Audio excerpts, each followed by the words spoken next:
Hello, and welcome to this 17th episode of your 7 Minutes podcast. It is I, Angela. And it is also I, Zack. But conspicuously missing from this table is Robert. Because Robert is a working man and unfortunately couldn't find the time to make it to join us this evening. But, he's here in spirit. He'll be back the next episode. Apologies if we're a little uncharacteristically on track this time.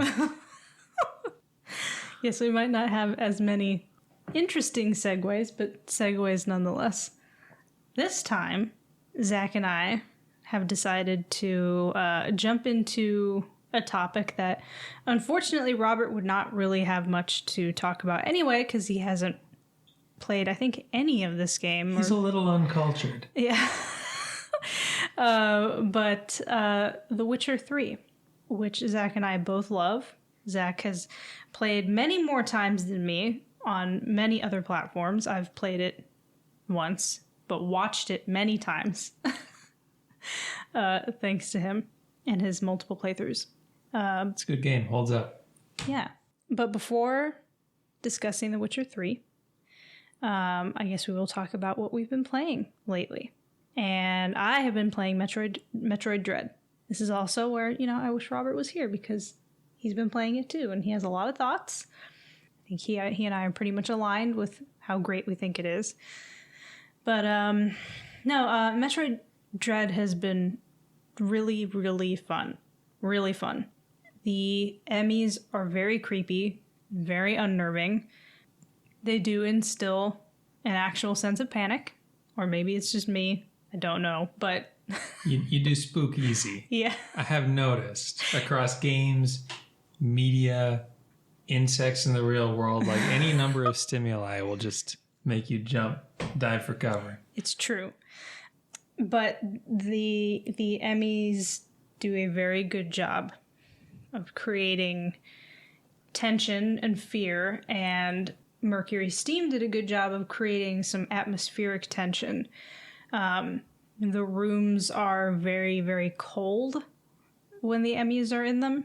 And there's just something about cold and horror that go very well together. How's the tension when the Emmys aren't there, like in the rest of the game? I've personally not felt any tension at all when the Emmys are not present. You're just kind of doing the typical, Metroid exploration. And the combat is actually really fun. So, it's a fun experience. But once the Emmys, once you get into the rooms that the Emmys are in, then it's another story. And I know you're not done yet. I think Robert, whether he's done or not, has gotten far enough that he's actually posted a review for it. Yes, he has on Nintendo Joe. But at least so far, how do you feel it stacks up compared to other 2D Metroids? In comparison, I've never actually beaten a 2D Metroid, but I feel like I'm on track to beat this one. So that's a plus in its favor. And it's not that I've disliked 2D Metroids. That's not the case. It's just there's just something about this one that's kind of, I don't know, driving me or motivating me more than some of the other ones. Okay. But it's also been a really long time since I played Fusion or Zero Mission, and I played very little of the remake of Samus Returns. Mm-hmm. And that was just a matter of timing. I think something else had come out that distracted me, and then something else came out, and then I just failed to return to it. But again, this is not a criticism of any of the other ones. It's just, I think this one I've just had more time to just sit down and enjoy it. Awesome. So in that regard, I've enjoyed it the most of the other ones. Maybe more time to get hyped up for it also, since it's been 15 years, something like that, since... Yeah. So All right. And then I assume you've been playing some Animal Crossing also. But Oh, of course. I think now I've got like 1,300 hours, 1,300 plus hours into it now. And then the new content is coming out. The 2.0 free major update is coming out on November 5th. It is late October when we are filming this. So it's not out yet. Yeah. But yeah, I mean, I imagine I'm actually really curious to see how much of a time sink the 2.0 update is going to be for me compared to when the game first came out. Something tells me I still won't be playing it as obsessively as I was when it first came out. Mm-hmm. But I think it might also depend on how much I enjoy things like the like Happy Home Designer content and stuff like that, because that's basically a game in itself that they've included in the update. So yeah, we'll see. But I mean, regardless, I know I'm going to be putting way more time into Animal Crossing than I have already, because it's not like I'm spending 3 hours a day on Animal Crossing. I jump in and just kind of do my daily stuff, and I might spend maybe 45 minutes to an hour or something. Yeah, I know. I haven't been playing Final Fantasy 14 recently because I've been pouring time into Assassin's Creed games. But yeah, I'm familiar with the rhythm of doing your dailies, right? You log on, you do a little bit, you log off, and do other stuff. Exactly. So I just check on my neighbors, give certain neighbors gifts, check my shops, pull my weeds, check to see who's on the island, get my daily bottle, check to see who's crafting and see what recipe they're giving away, and check to see if any of my money trees have blossomed with cash, with bells, with sweet bells. Mm-hmm. So that takes about 45 minutes or so. But I think with the new 2.0 update, I'm going to be spending a lot more time with Animal Crossing again. Dreadful. But, also I need to get back into Final Fantasy 14, because if I want to experience Endwalker, which I do, I would prefer to finish the other expansions first. So yeah, you're not. I think at this point it's safe to say you're not going to be caught up for Endwalker when it launches. But yeah, maybe not. But you were getting through at a pretty good clip. So yeah, for me, like I said, I've been continuing to march through the Assassin's Creed games in no sensible order. When we last recorded, I was working my way through Odyssey, which is famous for being the longest one. And it was... ironic. Pretty long. But I am done with it now. And I ended up being definitely more positive on it than on Origins, which is the Egypt one, and which has a better reputation than Odyssey. It's less divisive among fans. They tend to like the protagonist more, Bayek, and think it feels more like an Assassin's Creed game. For me, I feel like I actually ended up, I think, liking Odyssey more. For me, Origins is kind of they try and still make it feel like a classic Assassin's Creed game to some extent, with the lore and some of the other design decisions they're making, but they move it so far in the direction of being in kind of an open world RPG inspired by The Witcher 3 in particular. That was a design goal for these games. That for me, it's kind of in a weird halfway spot where it doesn't really satisfy as a classic assassin fantasy kind of game, but also doesn't satisfy as a big sprawling open world RPG. And Odyssey also does not satisfy as a classic assassin fantasy kind of game. But while it is not the equal of Witcher 3, and we can talk about Witcher 3 shortly, it still does a little more to give you more interesting options for building your character. And the quests are also they're not as interesting as some of the side quests we'll talk about in Witcher 3, but there's still some more interesting spin they put on the quests in Odyssey, and more somewhat unpredictable consequence for actions you take. And you can actually fail quests in Odyssey. Like, people will die and the quest will kind of like follow on from that. When you say the quest will follow on from that, do you mean basically the quests are branching? Or, because like I'm familiar with, Witcher 3, fail a quest, you've failed a quest. Yeah, that happens too. But that's actually kind of what I'm talking about, is like, you can, based on decisions you make, they can resolve in different ways. But just knowing that you can fail things, or these NPCs are vulnerable, or you actually have to think things through, or things might turn out poorly, does change the way every quest feels to play. Like, I found myself less on autopilot than I was for quite a bit of Origins as a result.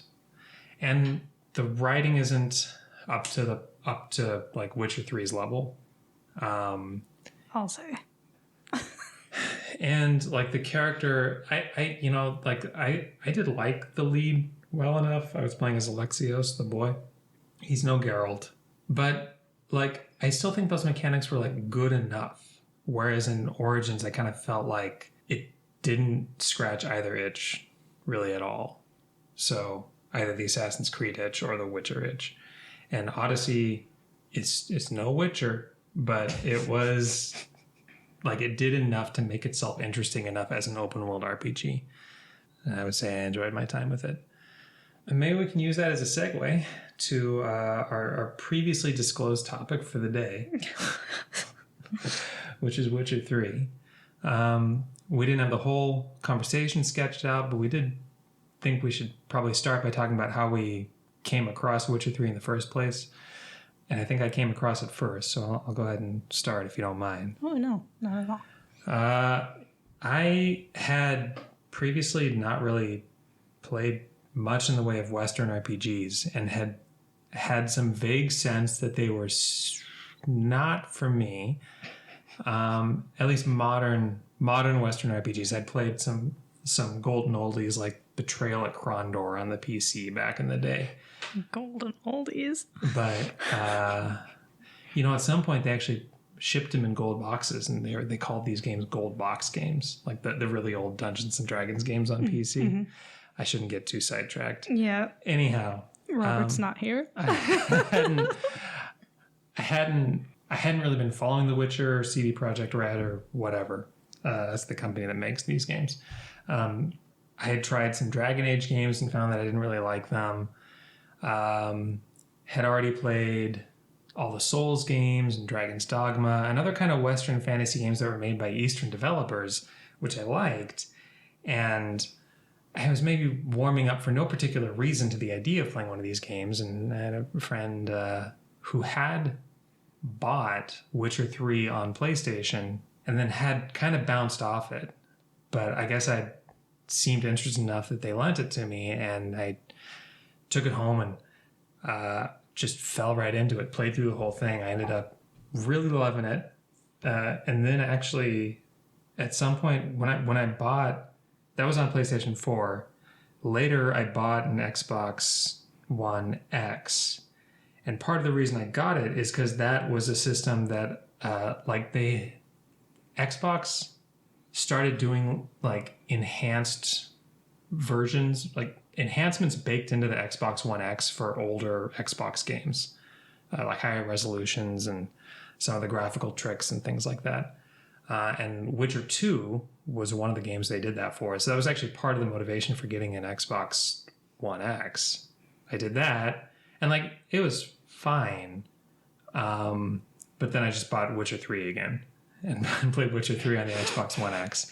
And then it came out on the Nintendo Switch, and I ended up buying it again there. And obviously it's compromised in some ways. Like graphically, the Switch is not quite up to the task, unfortunately. But it is nice to play it on handheld. So I played through it again on Switch.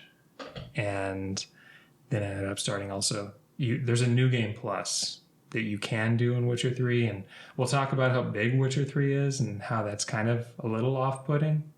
The idea of like going through the whole thing a second time when the first one is so big. Now, before we move on, and before I talk about how I came upon this game, Had you played any, either, The Witcher or The Witcher 2 before playing The Witcher 3? No, I started with The Witcher 3 and then went back to try Witcher 1 because I had a PC that was strong enough to run Witcher 1, but not Witcher 2 at the time. Witcher 1 has some of the same virtues as Witcher 3. It's got great music and great writing also. Like the quest writing is interesting in Witcher 1, but it's just really clunky. CD Projekt Red would go on to make their own engine for the later Witcher games, but for the first one, they're just like doing some kind of dark sorcery with the Neverwinter Nights engine to try and make an action RPG out of what is not an action game at all.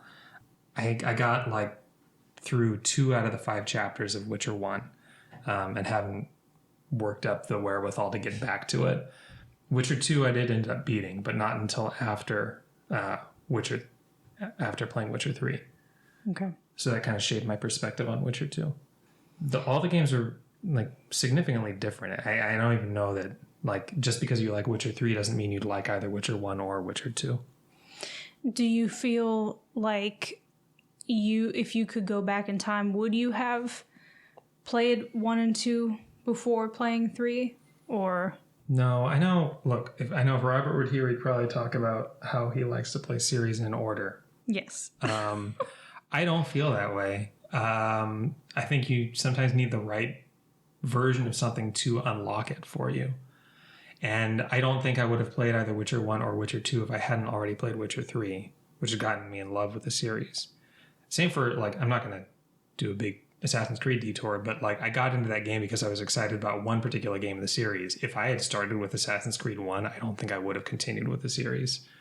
Like sometimes you need just the right one, No, I understand. Well, it's funny because Witcher 3, I think I played that after Yakuza 0.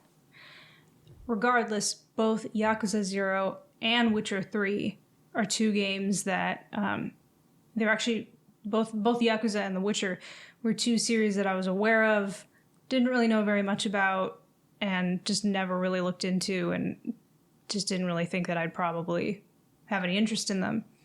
But for both games, I saw Zack playing them, had tuned them out. I was either playing something else myself or doing something else, and they were on in the background, and both times just something about the games, and I don't really know what it was for The Witcher, but something about both games caught my attention. And like hearing the story in the background and hearing some of the dialogue, or in the case of like Yakuza, obviously, I can't speak Japanese, so it wasn't about like hearing what was being said, but just kind of just being curious and like looking at the screen, seeing what was going on when Zack was playing. And the more I watched, the more I personally got interested and thought, I'm invested in the story just as a viewer. And this looks like it'd probably be fun enough to play. So I gave it a shot. And in both cases, I was not disappointed. But I guess maybe we can start with the beginning of the game. Yeah, let me maybe start with some really broad setup. Yeah, sure. For anyone who's listening who might not actually know much about The Witcher on its own. But it comes from a series of books from a Polish author whose name I will not pronounce. Try to pronounce. It's a fantasy series based in like Polish folklore to some degree. It's a fantasy world where there is magic. There are some non-human races like elves and dwarves. There are like sorcerers, wizards, who are mostly but not always women in the world of The Witcher. And there are, I think, exclusively male witchers. And what witchers are they're like boys who are exposed to strange kind of quasi-military training, and like their bodies are transformed via magic and alchemy to be able to withstand magical effects to like age more slowly, to they're basically turned into sort of living human weapons in order to better fight monsters. So witchers are effectively, they make their living as bounty hunters. It's like this weird guild of monster hunters who are kept at arm's length by human society, but are appreciated for their ability to kill monsters when nobody else can. They have some magical abilities, but it's not on the scale or on the sort that the sorceresses have. Yeah, anyhow, like the world of The Witcher has a bunch of strange monsters from like an American perspective, because they come from Polish folklore and they're not, even if it's stories that you're kind of familiar with, they have a different spin. There's a lot of mud and ugliness and politics, and there's some kind of like human darkness to the stories in The Witcher. War. For sure. Yep. Death. Yeah. Geralt is a very interesting character, and as is the case with a lot of RPGs, you can play him in a number of different ways, depending on the choices you make, the dialogue choices you make. You can kind of make him more of a flippant asshole, or you can make him more of a very kind of principled, concerned type of hero. But he's an interesting character just because he's gruff and he's sarcastic, and he's also got like a really good sense of humor. He's also quite the romantic, which is kind of funny to me. He's interesting. He's like 100 years old or something like that. Yeah. Because witchers do age more slowly. They're not quite immortal, but they can live a long time. And he's got kind of a gruff exterior, but he's also like, he's reserved in certain ways, but you believe it when he's gruff. You can believe it when he's short on patience, and you can believe it when that softer side comes out also. Mm-hmm. And so it ends up being really effective, because a lot of the time you can have like game protagonists who are completely predetermined, and can have game protagonists who are a blank slate.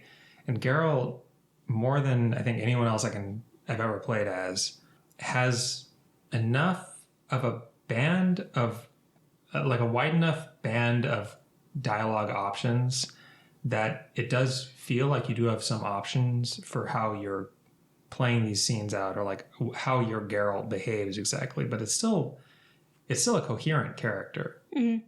Oh yeah, 100%. And then The Witcher 3 throws in the interesting like character facet of him being a father, and so he has that that fatherly sense of love and care and dedication for his essentially adopted daughter, Ciri. And their relationship, it's really genuine. It's also very interesting because, well, I don't want to jump ahead too much, but I guess I just will say that your decisions impact Ciri's outcome. And it is very interesting seeing the different decisions that Geralt can make as her father.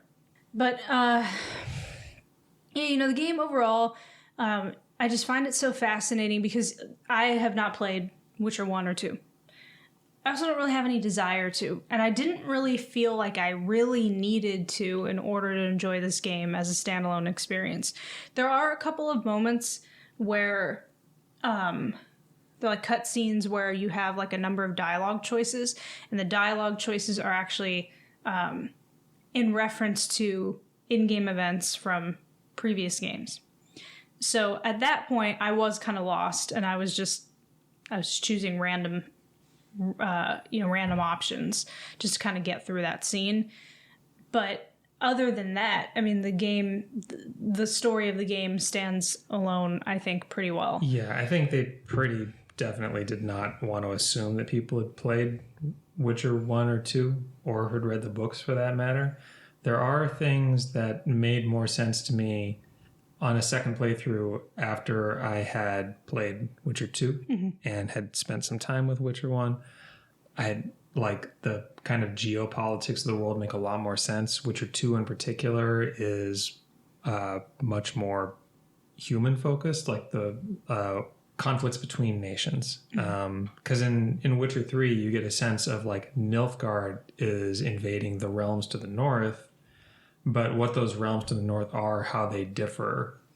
Like what is Temeria, what is Kedwin, what is Redania. That stuff is like, I remember it being really confusing to me on my first time through. Like you're in White Orchard, is like, is this Temeria? Like what's going on, or what is Temeria? Who and what, right? Interesting. I didn't really find myself that confused. I just I was like, oh, I'm in a place called White Orchard. And, I'm here looking for Yennefer. The entire world of the game is so, there's just this pall, this sadness over basically everywhere, except for the cities, like Novigrad. And I don't really feel like any kind of like sadness there. But when you're out in the countryside and you're looking at, how different parts of the countryside have been ravaged by war, or people are just living in abject poverty, but there's just this like really interesting feeling in certain places like Skellige, for example. It's something about the combination of the music, the weather, the lighting, the time of day, that makes me nostalgic for something I can't really put my finger on, and it's really interesting. But I don't know why I felt that in a lot of different places where I'm just, I'm on my horse and I'm out in the middle of nowhere and there's no people around. There's not even any monsters around in these long stretches of just wilderness. And the game is beautiful. It's certainly more beautiful if you play it on something that isn't the Switch, unfortunately. But I actually played it on the Switch, and I enjoyed it very much. But in terms of like actually being able to take in the visuals that I'm talking about, and just the kind of the atmosphere and this just very interesting sense of sadness and, like I said, this weird nostalgia that I was getting, definitely feel it stronger on some of the other platforms where the graphics are nice and crisp. And yeah, I guess I would say it's worth playing on any platform, but Switch would not be my first choice, and I'm glad that's not how I experienced the game the first time. Yeah. The game also does a really great job of character development. There are these very interesting people in the game, and some of them are like essentially your family or your extremely close friends. Some of them are not, and the DLC in particular, you get a lot of interesting characters, some extremely good storytelling, and that's what I think the entire game benefits from. Overall, is just very, very good storytelling. It's just really compelling narrative right out the gate, and just right away, it's like, okay, we're looking for Yennefer. It's me and what's his name? Vesemir? Yeah, Vesemir, out on the trail, looking for this woman who's important to me, and right away, you're pulled into the local conflict and pulled into violence. And let's set it up. I'm sure we're not going to go over like every quest, but in really broad strokes. Like as you're saying, you start the game, you're looking for Yennefer. I think you got like a letter from her. Yeah. And you and Vesemir, who's another Witcher. Yennefer is a sorceress who is a longtime paramour, not like formally wife or anything, longtime paramour of Geralt. And there's a lot of complicated history there, but Geralt, as Angela said, Geralt has kind of a sort of a foster or adopted daughter, and Yennefer is essentially like the foster or adopted mother for this character, Ciri, the daughter.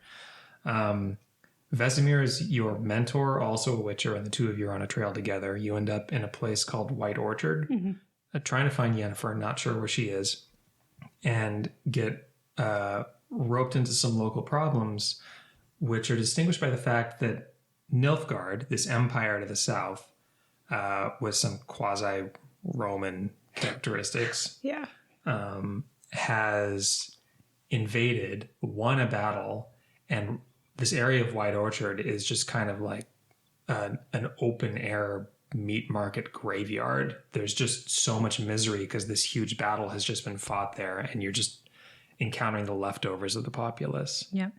So before you find any sign of Yennefer, you just get this, you just kind of marinate in this misery all throughout White Orchard. I don't know if any particular quests from the time in White Orchard stood out to you. I remember there's that one where you have to go to a battlefield to find.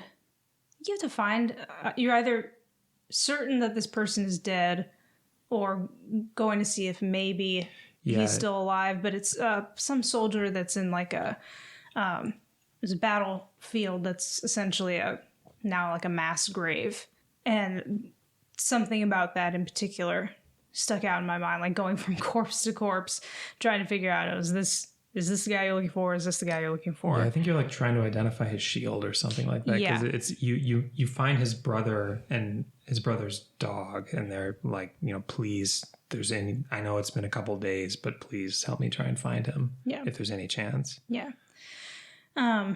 So really the game just kind of does a good job of setting up the world and how screwed up it is. I can't really say it really gets much better from there. Like I said, there are places that are less depressing, and there are places that are actually genuinely beautiful, and again, some of which is in the DLC. But for the most part, this is a very cold, literally bleak, dark world. Part of what gives it its flavor, and that quest's actually a good example of it, is Witcher 3's quests. Main quests included, but I think more of the meat here is in the side quests, is distinguished by giving you some really hard choices where there's not a good answer. And if you've played certain old RPGs like the Baldur's Gate games or stuff like that, then you're not going to be a stranger to these kind of tough choices. But in like a AAA voiced context, like getting like, actual cinematography in your in your video game with like all these cutscenes and like all these things to draw you into it, it is really unusual to get the kind of uncomfortably complicated quest options that Geralt gets. Like in this particular case, you do end up tracking down this guy's brother. He's still alive, and he's holed up in a half-destroyed shack with another soldier. But the other soldier is Nilfgaardian. So this guy, the brother you're trying to find, is from the defending force, Temeria. And he's holed up with a Nilfgaardian soldier. And I think the brother is blind, and the Nilfgaardian, it has like his legs broken, and so they've been using each other to survive. And the guy who you were trying to help in the first place, like who owns the dog, is insisting that they need to, like for everyone else's sake, they need to turn in the Nilfgaardian soldier, because otherwise they're all at risk if they're found to be like harboring or covering for this Nilfgaardian soldier. They could all be the victims of mob violence, basically, because there's so much anti-Nilfgaard sentiment right after this. And then the brother that you find is insistent that he would be dead if it weren't for this Nilfgaardian soldier. And so Geralt has this choice. The hard choices are kind of like the bread and butter of Witcher 3. Geralt has to choose whether the Nilfgaardian should be spared, which puts the whole family at risk, or killed, and therefore, the brothers are protected, but there's a sense in which some greater injustice has been done. And unlike a lot of games that do present moral quandaries like this, The Witcher doesn't seem like it's ever really sure what the right answer is. It's just presenting these situations, and you as the player and Geralt as the character are really trying to feel things out. Yeah, and I think, it also, that feeling is established too by Geralt's kind of non-committal responses to things. Maybe non-committal is not the right word, but basically, for Geralt, at the end of the day, the coin has to be right. I think he even says that a number of times, like, the coin has to be right. If you don't have the coin, he is likely not going to help. I think, if I'm remembering correctly, there are some times when Geralt is just kind of more compelled from a moral standpoint to help, regardless of whether the person can pay. But for the most part, Geralt is just kind of like, this is my job. I'm a Witcher. And your kind of personal issues are not necessarily my problem. But at the same time, he will get personally invested in things. So he's a very interesting character in that there are times when he just kind of seems like his ultimate motivator is the coin. But then there are definitely other times where it's like he's principled and he may be even more personally invested than he should be, given who he is and his role in the situation. So, but another reason why I find Geralt such an interesting character is that he's kind of hard to pin down in terms of like who he is. If you were asked to define Geralt, who is he? What are his values? Well, it's kind of hard to say. And also depends on how you play him, but...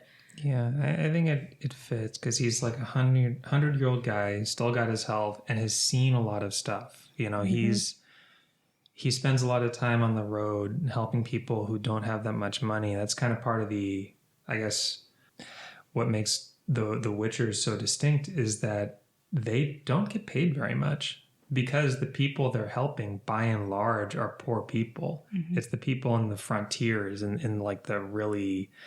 like ramshackle rundown villages who are easy prey for various kinds of weird monsters. Mm-hmm.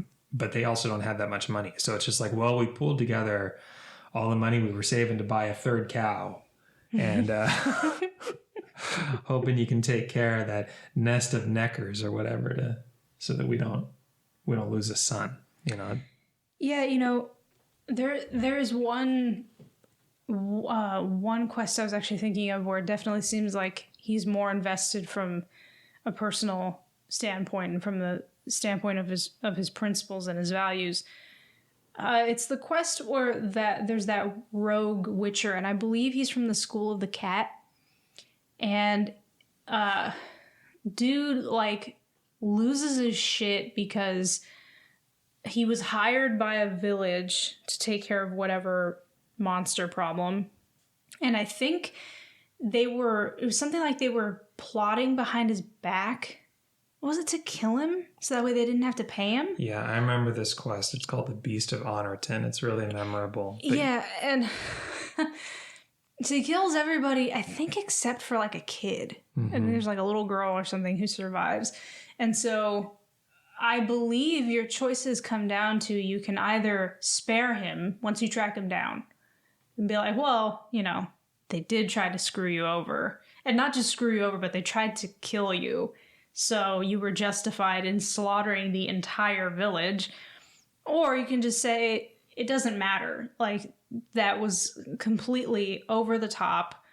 You did not need to kill every single member of the village just because they, try to pull a fast one on you and do you dirty. You're not justified. And then you can kill him. Fight him to the death and kill him. I think we both fought this guy. Yeah. But even still, like, yeah, it's not a clean decision either way because this guy was promised payment. He went to go do the job. He came back. They said, oh, actually, we don't have that much money. We only have this little bit. He said, no, you're going to pay me the full amount. And they say, well, okay, we keep some extra money in the barn, so come over there. And then he literally gets stabbed in the back by a pitchfork because this was like a pre-planned conspiracy to kill him by these villagers Yeah. if he asked for more money. So like they did him really wrong, and he was like literally stabbed in the back, and he knew it was like a joint effort by at least some of the people in the village. I think if you were to ask me personally, what was he justified in doing? He was definitely justified in killing Whoever was in the barn. whoever was in the barn. Yeah, like, because obviously everybody knew what was about to go down, and then especially kill the person who actually did the stabbing. But everybody else, it's like you don't know who knew, who didn't know, who was privy to the plan, who was not. And then, the kids are just completely off limits. But he goes and he slaughters everybody. Now, I think the House of the Cat is supposed to, like, the Witchers are supposed to be a little touched. A little, like, they seem like they might be a little nuts. Not necessarily. They have a reputation of being willing to take dirtier jobs. Yeah, I don't know. I just kind of got the sense that they were, speaking of cats, sorry, our cat. We'll see if that turns up on the recording. Yeah, she's currently locked in the bathroom because she makes too much background noise. And now she's trying to get into the bathroom cabinet and is making a lot of noise. This is why I'm saying I feel like the witchers in the House of the Cat are touched and unstable, just like our cat.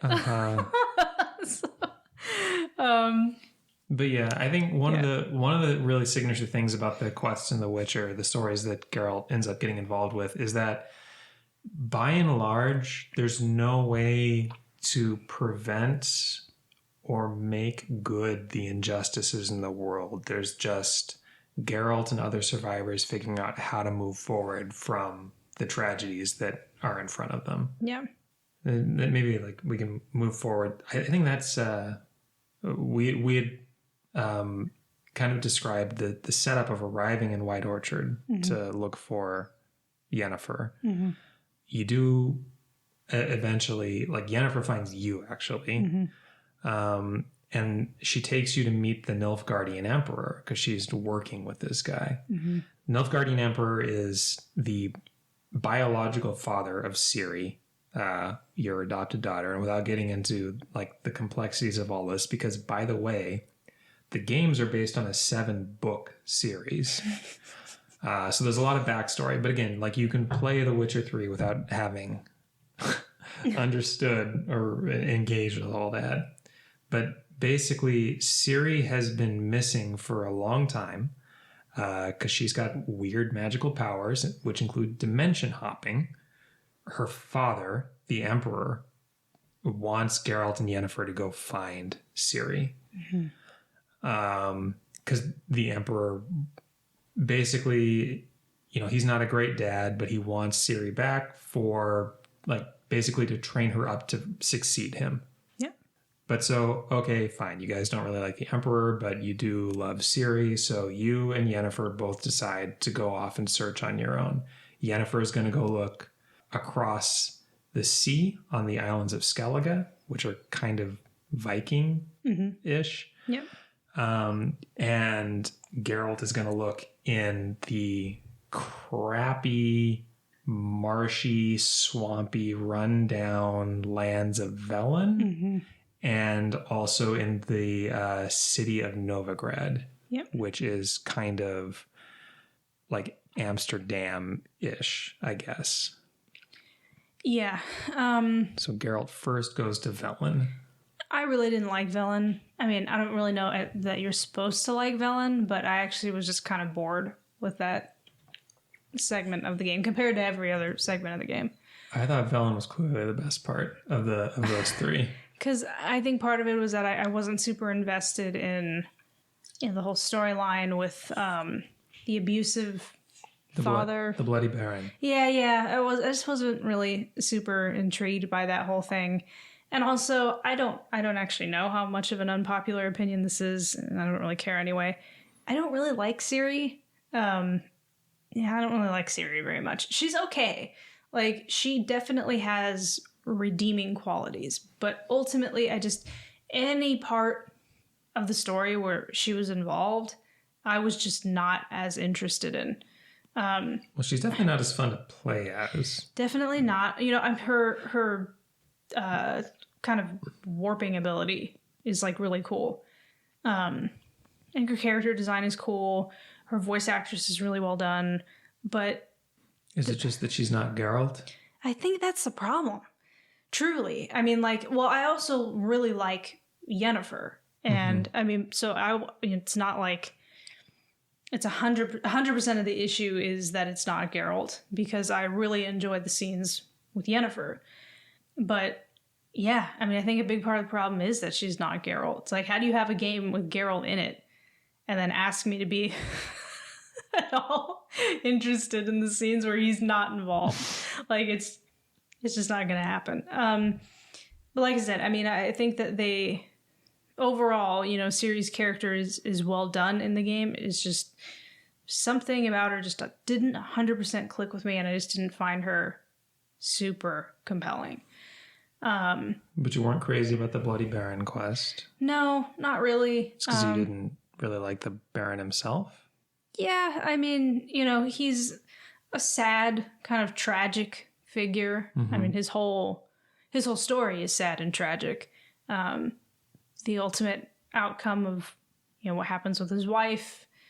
I didn't give a shit about his daughter. Fuck her. She was, what a piece of garbage. But yeah, it was the ultimate like tragic ending of what happens to him and his wife. It was really sad. I mean, you could say that there's a silver lining in the sense that they found each other again. He's a changed man. He realizes he was an abusive alcoholic nutcase, but at least he claims to be a changed man. Yeah. You know, but he takes responsibility of her and says, you know, I'm going to take her to, I think it was like some medic in the mountains or something, and hopefully she'll be well. It was sad, but it wasn't compelling enough for me to really like Velen very much. Although Velen is where the three witches are. Is that correct? Yeah, that's kind of the climax of the Velen part of the story, because you do the Bloody Baron quest and then the stuff with Kira Metz. Yes. And then those kind of converge in the Crookback Bog. My God, Kira is one of the most unlikable characters in any game I've ever played. There are worse characters. We will get to them. Kira is trash. I don't know. I'm confused. Like, was I supposed to like Kira? Because I'm not understanding. There's so much about Kira I don't understand. Like, clearly she's supposed to be, you know, the hot witch.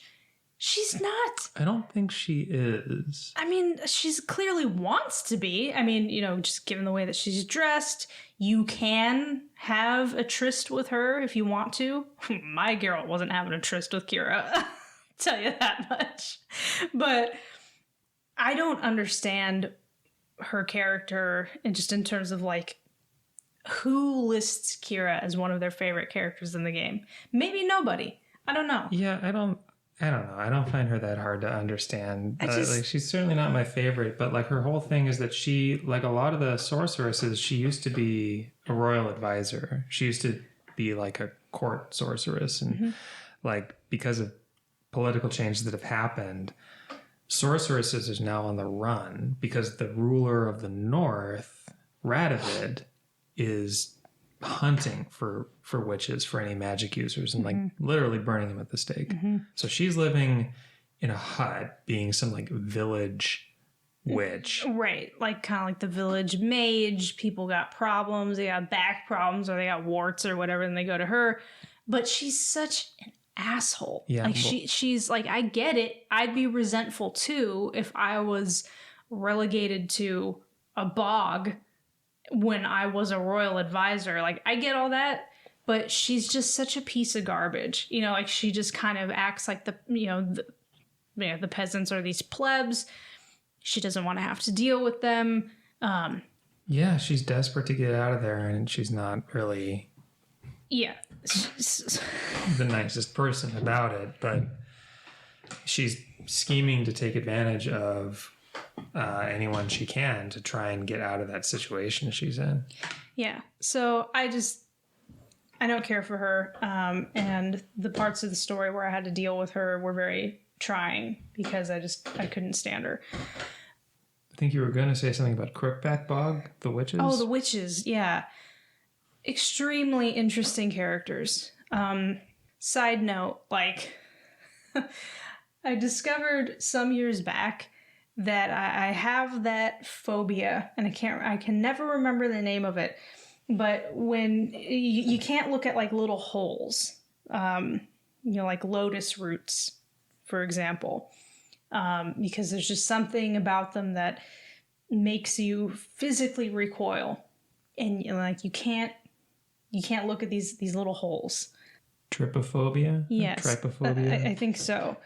Well, one of the witches has an eye that I think is supposed to be more like maybe kind of like a hive or whatever, and there's kind of like flies that are like flying around it or whatever.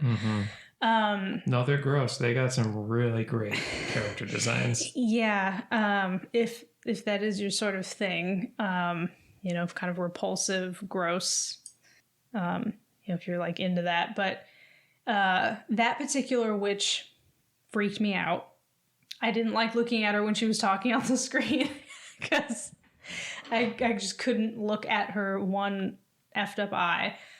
But they're fascinating because they are so disturbing and they're so evil, and it's also creepy too how they put on this disguise of being these three like nubile like erotic naked young women, but their actual forms are horrifying. They do a really good job of setting the witches up. Like the first thing you find out is that there is a quote, trail of treats. Yes. And that you find out somewhere in Velen, like if a family doesn't have the money or resources to support their kid, or if the kid has just been awful, whatever. In some cases, the family will just basically banish the child to go down the trail of treats, which is like goes into the swamp. There's just like biscuits and stuff hanging from trees. And the kid follows that and no one ever hears from them again. So you go down there and you find this secluded village in Crookback Bog with some children and like a grandma taking care of them. The grandma is not a witch. You end up being led to a painting made of human hair. It's a tapestry of human hair depicting these three beautiful witches. They send you off to go run an errand for them. And they tell you, it's like when you get to, I can't remember what the village is called, but they say when you get to the village elder, tell them to request the usual payment. And after you complete this task for the villager, he takes a ceremonial knife, cuts off his own ear, and gives it to you. So you send that back to the witches.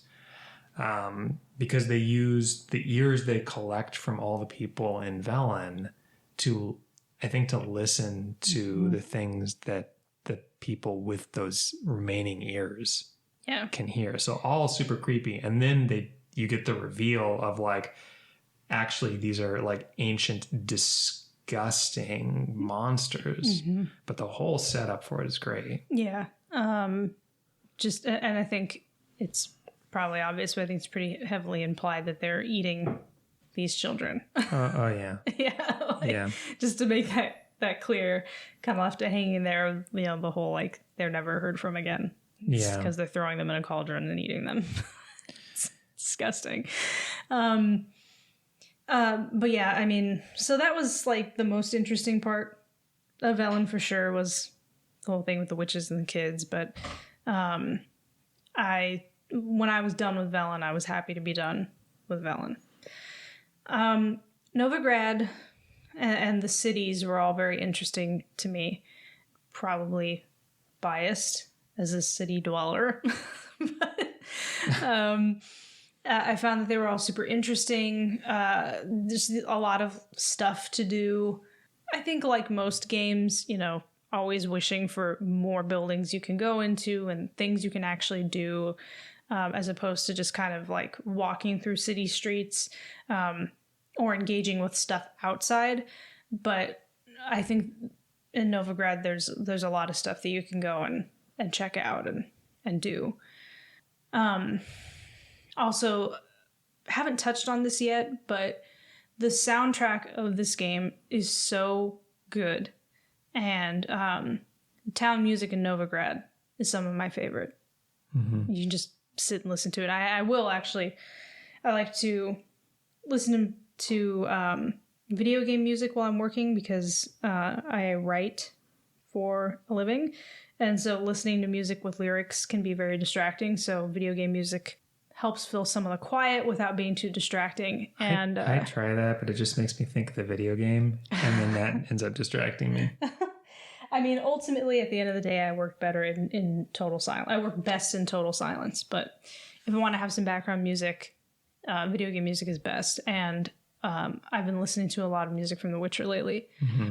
And having, like, you'll get those people that will post, like, extended plays of songs, or hour-long plays of songs, or 10-hour-long plays of songs on YouTube. I won't go over the 10-hour plays, but some of the extended plays of stuff like the Novigrad music, or the music from Skellige or White Orchard is really nice. Mm-hmm. So the two main threads that you're picking at in Novigrad are you are helping Triss Marigold, who's another sorceress. Trash. Thank you. Trash. Like we said, Geralt starts off searching in Velen. Yennefer goes to Skellige and tells you that Triss is in Novigrad. So, like, to meet up with Triss after you're done in Velen. So you do, and Triss is, you're asking Triss where Ciri is, but Triss is also dealing with her own stuff because Novigrad is like the center of King Radovid's anti-mage purges. So there's like this whole class of holy warriors, what are they called? I think just the witch hunters, who are oppressing and even just outright burning at the stake sorceresses and non-humans also. So you're helping Triss with that. And the other main thread is trying to figure out what the heck happened to Dandelion, who is a strangely named bard who is a longtime friend of Geralt's. Dandelion was doing something with Ciri in Novigrad, and then they both disappeared. Dandelion has apparently been kidnapped or something. So you're trying to figure all of that out. But worst voice performance in the entire game. Dandelion is awful. He's supposed to be an obnoxious character that you maybe, if you have more patience than me, I guess, you could maybe develop some affection for. So he ultimately is supposed to be kind of obnoxious and stupid and, inconsiderate of Geralt, kind of a user. But, he means well, and he has a heart of gold, and blah, blah, blah, like all that. But he actually does have a heart of gold. Like, Angela is brushing over this, but Dandelion actually isn't. Like, he is a good friend. I understand. And he ends up being there for Geralt when nobody else is. I can't stand him as a character. Sure, I'm sorry. Sure. And maybe I wouldn't have hated him as much if his voice actor wasn't so bad. I don't know if that was intentional or what, but awful. And the game you can sit and listen to the dialogue, or you can speed through it by, you're reading ahead of the speaking speed, and then you press A, go through the dialogue. You always skip Dandelion, is that what you're saying? 100,000%. Okay. Like, I would let Geralt talk. I'd let some rando NPC talk. Whatever. As soon as Dandelion started talking, I'd race through, read ahead, because I just didn't want to hear him speak. Let me try and get ahead of Angela's vitriol for Triss Marigold, to try and explain who she is first. So, like, as I said, Yennefer is in the books, Geralt's longtime love interest. OTP. And we can get a little bit into the backstory of that when we get to the next section of the game where Yennefer is more prominent. But at the end of the 7-book series, Geralt Geralt and Yennefer both seemingly die. And the video games pick up after that, where Geralt is alive. His life has mysteriously been saved. Yennefer is missing. Geralt has amnesia, and the games kind of like treat it as sort of a second life for Geralt. So there's not a ton of continuity with his, like, Yennefer doesn't even turn up at all in the first 2 Witcher games. And instead they give him Triss Merigold, who was an existing book character, as a prominent love interest. By the end of the second game, though, his amnesia has lifted, and he remembers who Yennefer was, what she meant to him, and is in a more conflicted state. So in Witcher 3, Geralt has 2 potential main love interests. Triss is one, and Yennefer is the other. And Triss is a little bit, you might hear Angela refer to her as, like, you know, a scheming hoe or something to that effect. Because the games prior to Witcher 3 had been set up to not have Yennefer in them. And they've got this like amnesia plot to make this make sense, to have Triss as a love interest instead. And in the third game, basically it's framed so that you get to spend some time with Triss and then some time with Yen, and you can decide whether you want to rekindle the flame with Triss that you'd been enjoying, whatever, in the first 2 Witcher games, or if you want to go back to Yennefer, who, if you've only played the games, you don't actually know, really. So it's kind of an interesting setup. Angela and I both picked Yennefer rather than Triss, but I don't want to prevent Angela from saying all the cruel things in her heart that she wants to direct at Triss. What kind of scumbag does that? Because I'm sorry, I can't remember if you mentioned this just now, but Triss knows. It's not like Triss doesn't know about Yennefer. Mm-hmm. She knows about Yennefer. She knows she's deliberately not telling Geralt in his amnesic state about his great love, Yennefer, because she's selfish, because she's awful, because she's trash. Like, who does that? You know? Like, so I just think that that's an unconscionable thing to do to someone. And, you know, because you're selfish, because you want him, and you don't want your love rival to have him. So you let this poor bastard, you know, think, oh, I'm it. I'm the one for him, knowing that his heart belongs to someone else. Horrible, awful, trash person. Now that's a little more complicated than Angela's making it sound. We'll get into that a little bit when we talk about the Yennefer backstory in Skellige. Okay. All right. But yeah, no, Trish is garbage. Also, terrible voice actress. And again, I don't know why, because this game has some incredibly strong voice acting. For the most part, everybody is really well done. I don't understand, and it's not just because I hate Triss's character. I really don't understand how you I mean, how do you pair the voice actress who's performing as Triss against the guy who's performing as Geralt? And not when you're playing, when you play them against each other and you're editing those scenes, how are you not like, can we get somebody better? Because like her weird delivery of lines, she doesn't know how to express like intense emotion.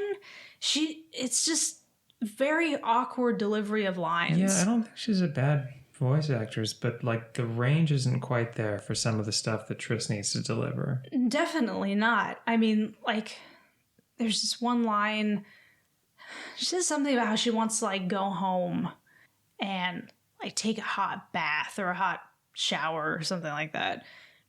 And I think it was like, I think it's supposed to be a little suggestive, you know? But she's saying it in a way that, well, it's actually hard to tell how that line was supposed to be delivered because she's so shitty at delivering it. But like, if it was intended to be like, you know, she sounds tired, but also sounds kind of alluring and inviting, like, that's not how the line was delivered. Or like, you know, she's yelling at someone at one point, she's calling him a bastard, and she's like, "You bastard." It's a little unexpectedly Elaine Bennis. Yes. It's so bad. And then like, again, you know, there are some scenes where she is kind of trying to flirt with Geralt or trying to sound kind of like sexy and inviting and alluring. And it's just, man, it falls so flat. She's definitely presented as more like, she is younger than Yennefer. They're both, of course, not super young because sorceresses like witchers have extended ages in this universe. But she comes across as more youthful, a little more immature, a little less in control of her emotions. Yes. A little more, I guess, I don't know if feminine's the right word, but like a little bit more of like a kind of like baby doll thing going on. And yeah, I know there are players who prefer Triss maybe for that reason, but and Triss comes off as more of a girl. Yennefer comes off as more of a woman. Okay. Yeah, I think this is kind of a really simple way of putting it. Were there any quests in like the Novigrad section of the game that you wanted to like call out as a standout? I don't really have a super good memory of what quests take place in what parts of the game, so I can't really answer that question. Sure. Although I remember, maybe this isn't Novigrad. There's like a bank. I think it's a bank. And Geralt keeps getting the runaround. That's in Blood and Wine. We'll get there. Okay. Yeah. All right. No, I mean, I can't really think of anything in particular. Oh, actually, is Whoreson in Novigrad? Yeah. Yeah. Whoreson is he stuck out in my mind because There's like 4 crime lords of Novigrad. Yeah, and he's particularly disturbing. You know, he's big on his prostitutes, but they don't survive nights with him. He's got this really just creepy, disgusting fetish of, you know, he'll hire prostitutes, do his business with them, and then murder them. But he doesn't just murder them; he like hangs out with their corpses. It's disturbing and a little gratuitously awful. Yeah, and like you have to, you know, really lives up to the name. And you have to deal with him because he is a central figure in the whole "Where is Ciri" search. He has some really critical information, and he had some interactions with Ciri and a friend of hers who's a doppelganger.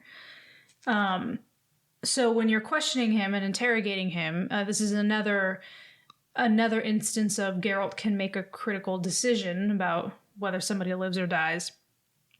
Very curious to know who spares this guy and what their reasoning would be. No question I was killing him. You know, but his house is disturbing.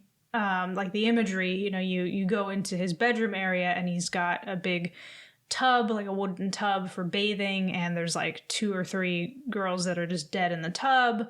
There's one girl who's hanging from the ceiling.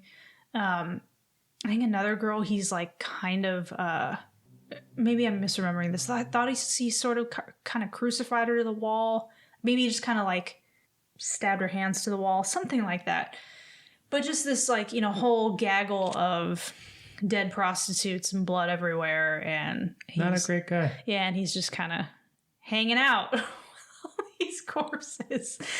And Geralt, utterly despises this guy. You know, it's not like Whoreson is the only character that Geralt just shows just pure disdain and hatred for, but he really sticks out in terms of being, I think, one of the only ones that Geralt is just like, as a person, as a man, Geralt just despises this guy, has no respect for, no patience for. I think, too, knowing that Ciri had interactions with him, I mean, I think any father would be like, for your sake, you better not have laid a finger on her. So. Yeah. It's all a little gratuitous. I mean, it works. You know, gratuitous works when it's done right. And, hey, I mean, you know, we're still talking about this character, you know, years after this game came out. This game is huge. There are a lot of memorable characters, and he sticks out for being especially egregiously awful. At some point, you need to find a bit of money to pay a ship captain to take you across the sea to Skellige, the islands of Skellige. There is a shipwreck. Poor captain does not survive. You can actually find his corpse on the shore and get your money back. And you eventually make your way to Skellige. The islands have a bunch of different clans that control different areas of them. But you are friends with one of the more powerful clans from your past adventures in the books. So you go to meet with Croc on Crate, it's the head of the On Crate clan. And go ahead and let it out. What's so funny? I just remember, I don't even know why. I think I was just messing with you. I just remember hearing that name for the first time when I was still watching you play and I hadn't played myself. And I drew like a stick figure standing on a crate and like drew like two arrows. One was what's the first part again? Croc. Yeah, Croc. It was like arrow to the stick figure was Croc. Arrow to the crate was crate. Croc on crate. Okay, thank you. Sorry. Go on.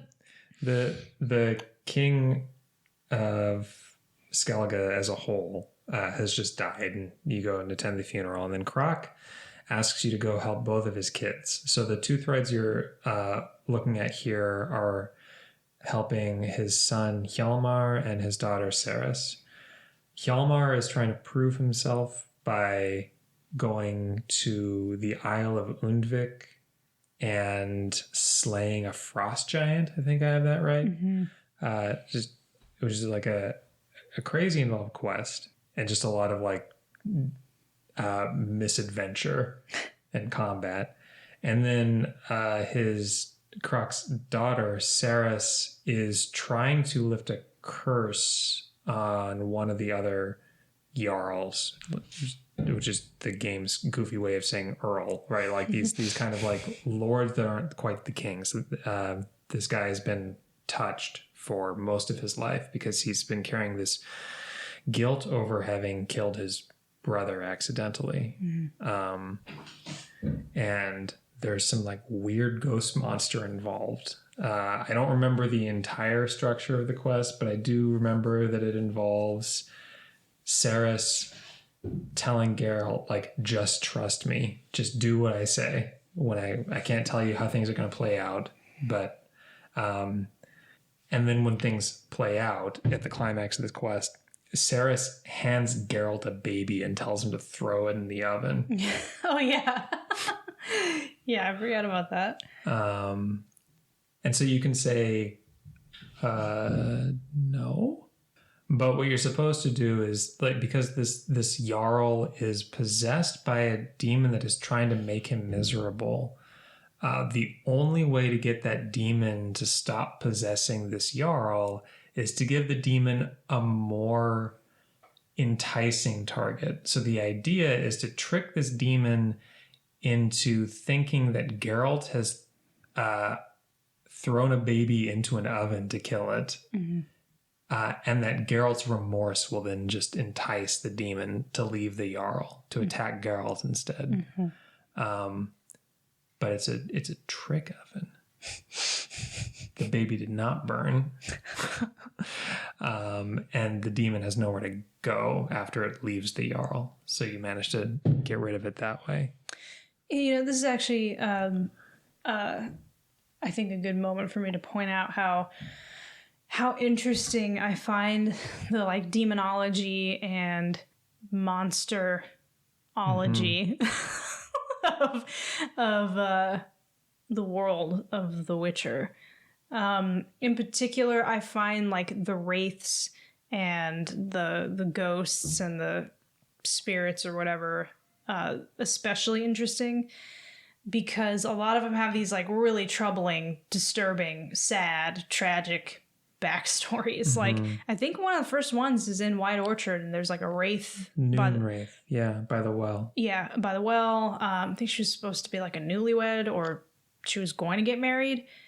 For some reason, she ends up getting thrown down a well, and I don't remember why. But just like, just these little, I find little backstories like that and little environmental storytelling details like that super interesting. I do too. And like I like that the in-game bestiary is actually really interesting, because bestiary, that is the word I was looking for. Because there's so much lore, and it's like really specific and strange. Like in the case of the Noon Wraith, you need to find some item that is of special import to the Noon Wraith, which ends up being her ring, which has fallen down the well. Like her corpse is still strung up on the post on the well, but her or it was a bracelet, I think. Her bracelet was heavy enough that it dislodged one of the arms of her skeleton, so it fell deep into the well water. So you have to go down and find that, burn her bones, offer up this ring, and then you can banish her spirit.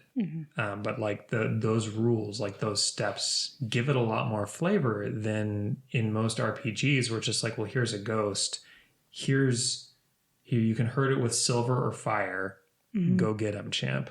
Yeah, those backstories play into how you engage with these creatures, and you may even have like a little more sympathy or empathy for them because of the terrible things that they experienced in life. Like, maybe you also would be haunting the well in which you were strung up and murdered right before your wedding day or on your wedding day, or whatever the case was with that wraith, the Noon Wraith.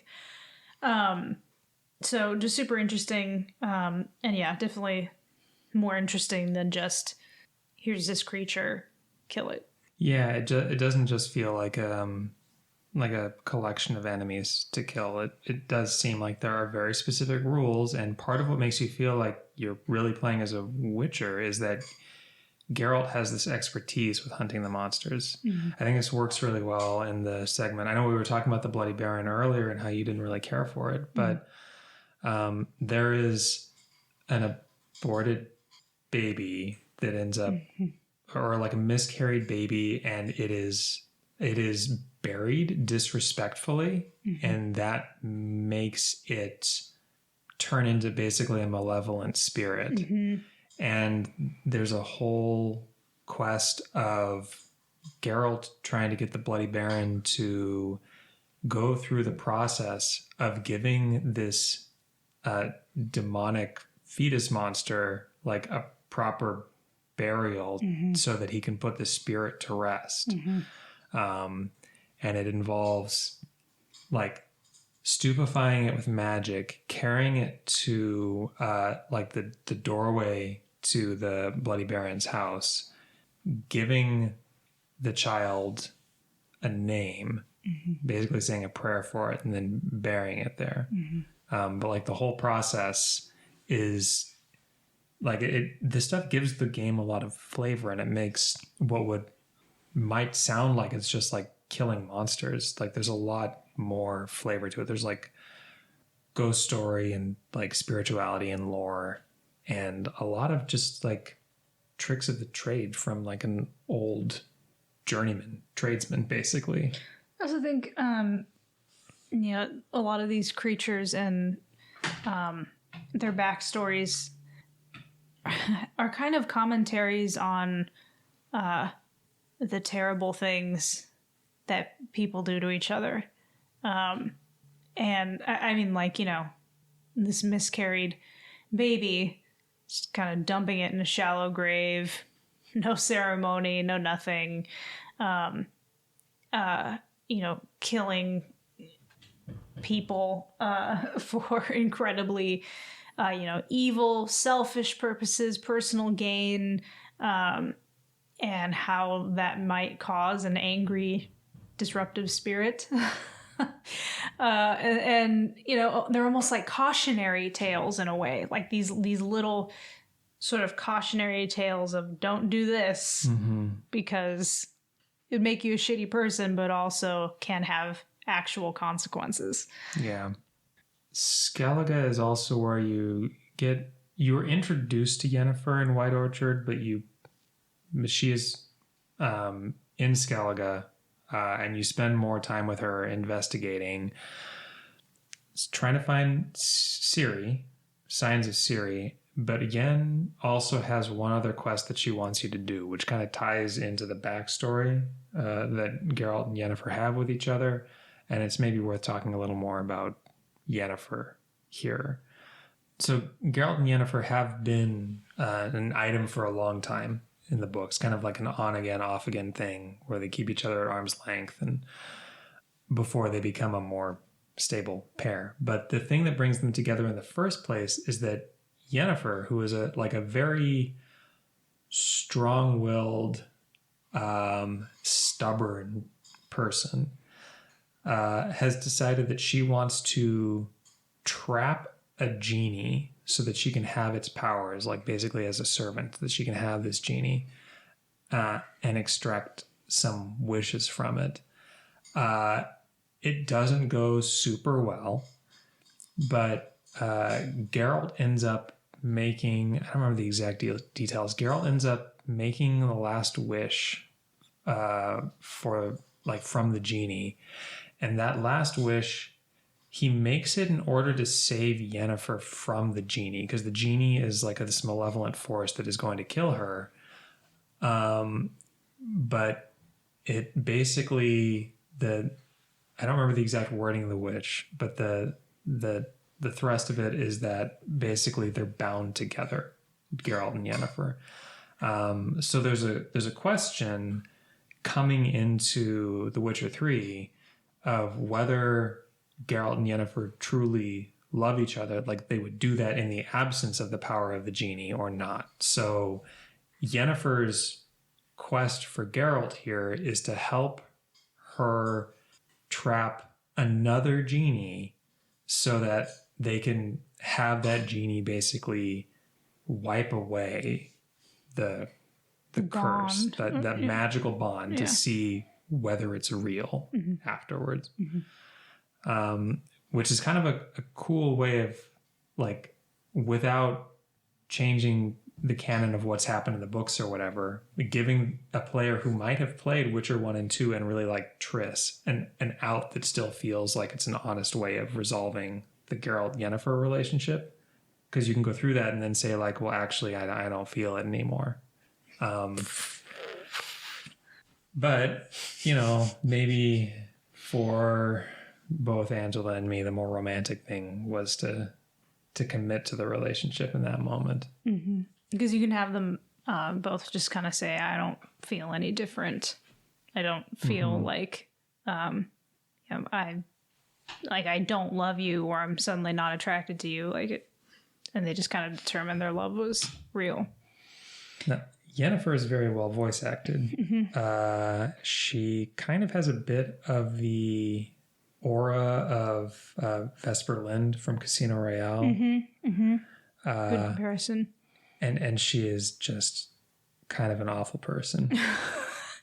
Yeah, there's like that part where she reanimates a corpse, and she's like putting it actually puts the person and their spirit through like physical pain and torment and anguish, and I think it's considered like forbidden.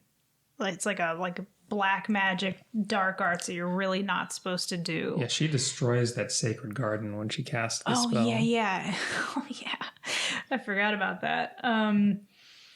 Yeah. So they it's in order to get like some pieces of critical information. They're in this sacred garden, a garden that it is not theirs. They are a guest of, and there's like a corpse at like the bottom of a well, I think, in the garden, or something like that, or something involving the well. But I believe the corpse is of like a young man who helped Ciri escape. What do they call the? Yeah, we haven't talked about them yet. The Wild Hunt. Yeah, the Wild Hunt. Hence the game's subtitle. So this young man helped Ciri flee the Wild Hunt. He was killed in the process. And so in order to get information from his corpse about, his whole experience with Ciri, what happened to her, what her whereabouts ended up becoming, Yennefer has to perform this kind of forbidden dark art on his corpse to reanimate it and get him to talk. In doing so, she ends up completely killing and destroying this sacred garden and has no remorse. Like, she's just like, means to an end. Had to do what I had to do. This was really vital, crucial information I couldn't have gotten anywhere else in any other way. Oh well. Even though I much prefer Yennefer to Triss, it is true that Yennefer has some pretty supervillain tendencies. Yeah, some kind of caustic, toxic aspects to her personality, which aren't great. And that's one of the things about her that isn't great, is that she's willing to hurt people, walk all over people, take advantage of people's kindness, and their like willingness to help if it means she gets what she needs in the end. She's a very political being, even though she actually wants to get away from the world of politics. It's just kind of, it comes naturally to her. But yeah, I mean, Yennefer is a super fascinating character, and I think she plays off of Geralt really well. I think like a lot of aspects of their personalities are kind of polar opposites, and it works really well.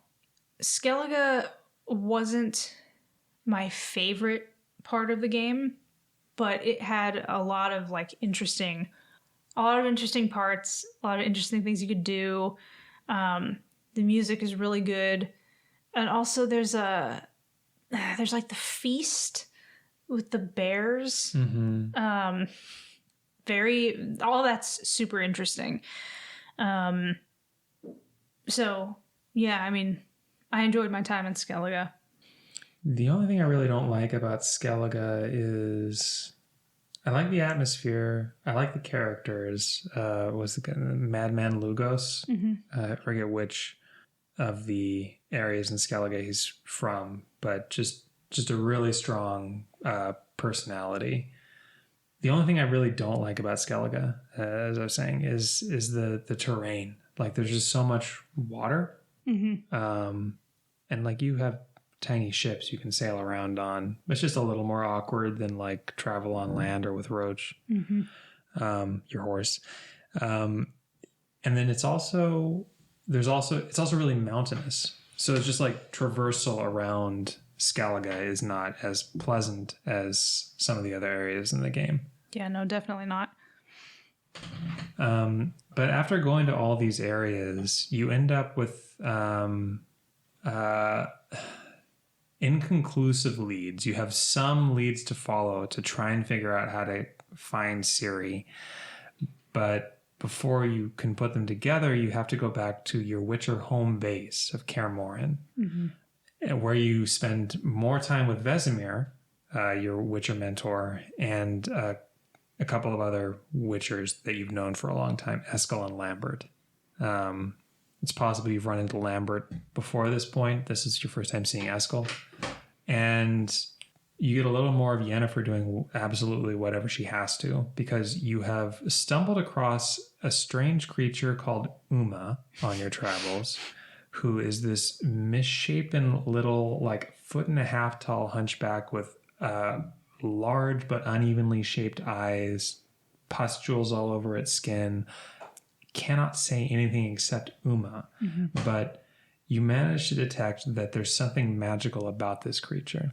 And so you end up using the super painful, super deadly Trial of the Grasses, which is something that young boys who go on to become either witchers or corpses go through.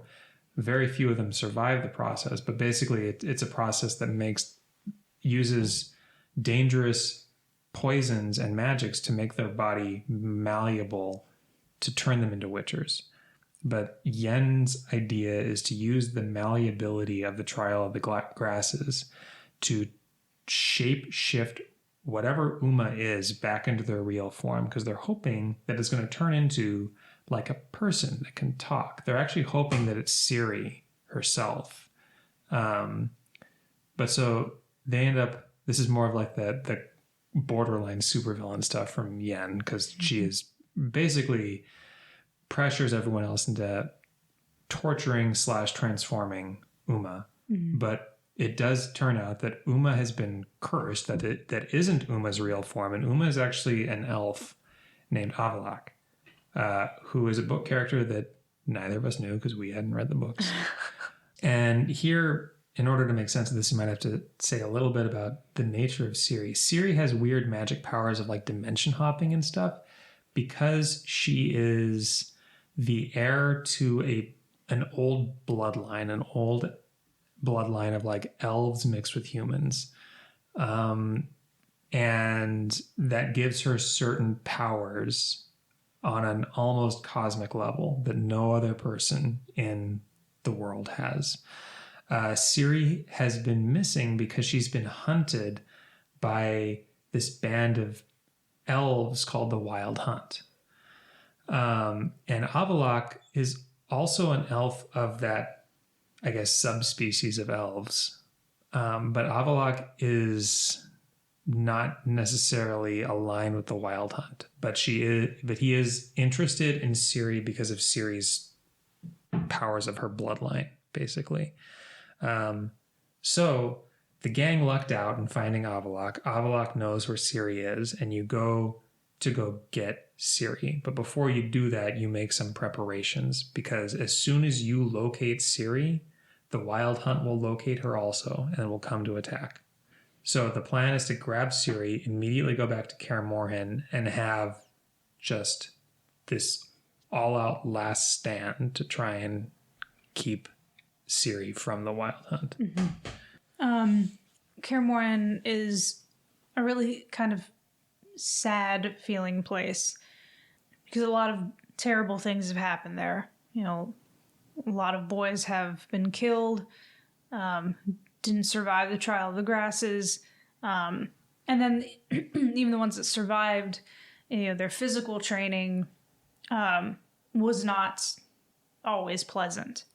Vesemir, you kind of get these like kind of flashbacks when you're in different areas of Kaer Morhen on the grounds and stuff like that.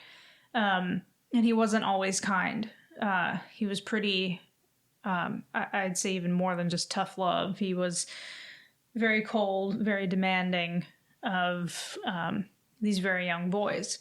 And I think they talk about how they all, meaning the Witchers, like they used to winter there at Kaer Morhen. And as the Witchers have either died or moved on or whatever, fewer and fewer of them are coming back to Kaer Morhen to winter. And now it's just Vesemir, Geralt, Lambert, and what's his name again? Eskel. And Lambert in particular is resentful of having been made a Witcher. Yeah. Because I think wasn't his father like abusive and like sold him or something like that? His father was an abusive drunk. Yeah. Got so wasted that he like fell into a ditch or something and would have died, but was saved by a Witcher that was passing by. And there's a custom with Witchers of like, if you can't afford to pay them, you can pay them. There's a special term for it that I'm not remembering. The law of surprise, I think, where you go home and the first thing you see, that's what you pay the Witcher.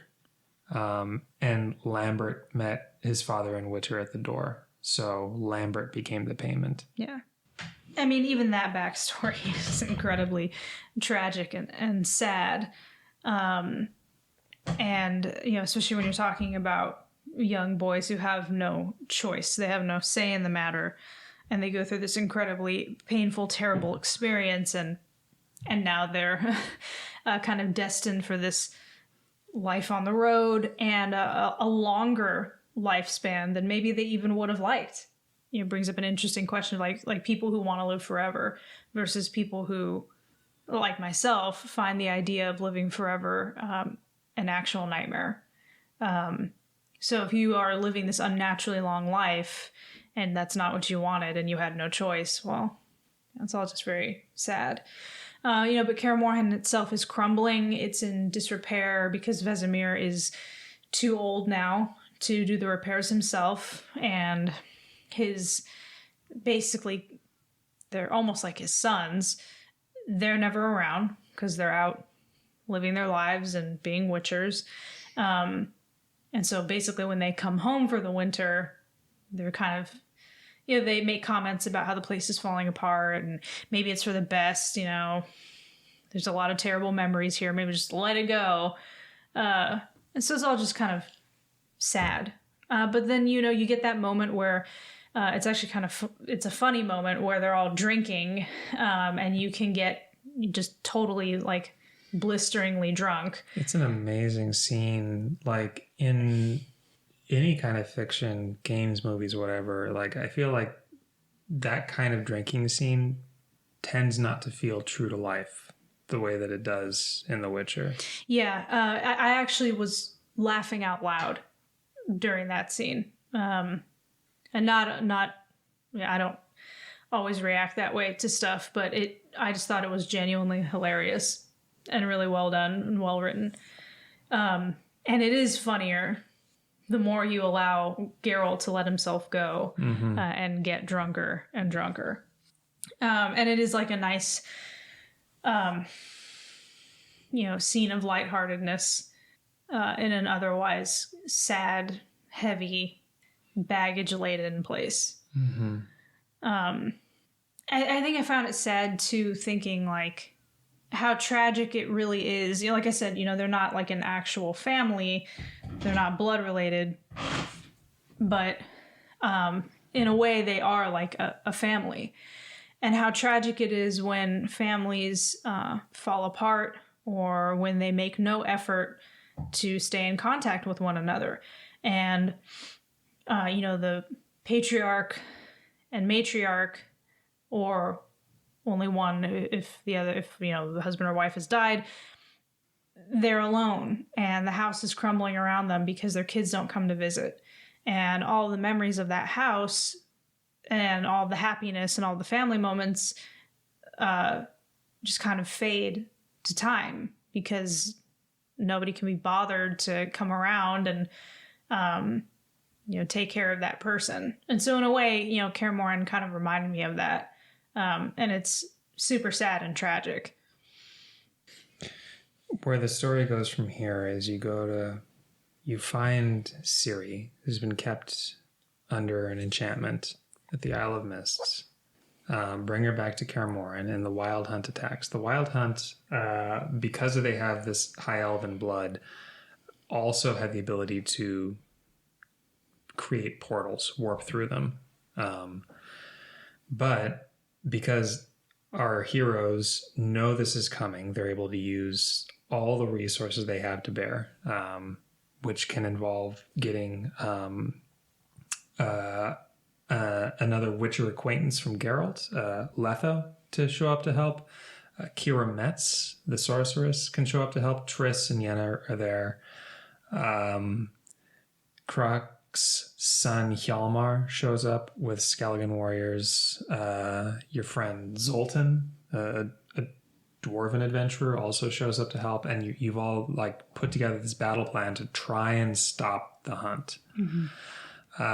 Things go fairly well at first, but they end up getting out of hand. The defenses of Kaer Morhen are breached, and in the end, in order to save Ciri from being kidnapped, and who knows what happens after that, Vesemir, the oldest Witcher, ends up making a sacrifice play and ends up dying as a result. He had been essentially Ciri's grandfather and Geralt's dad.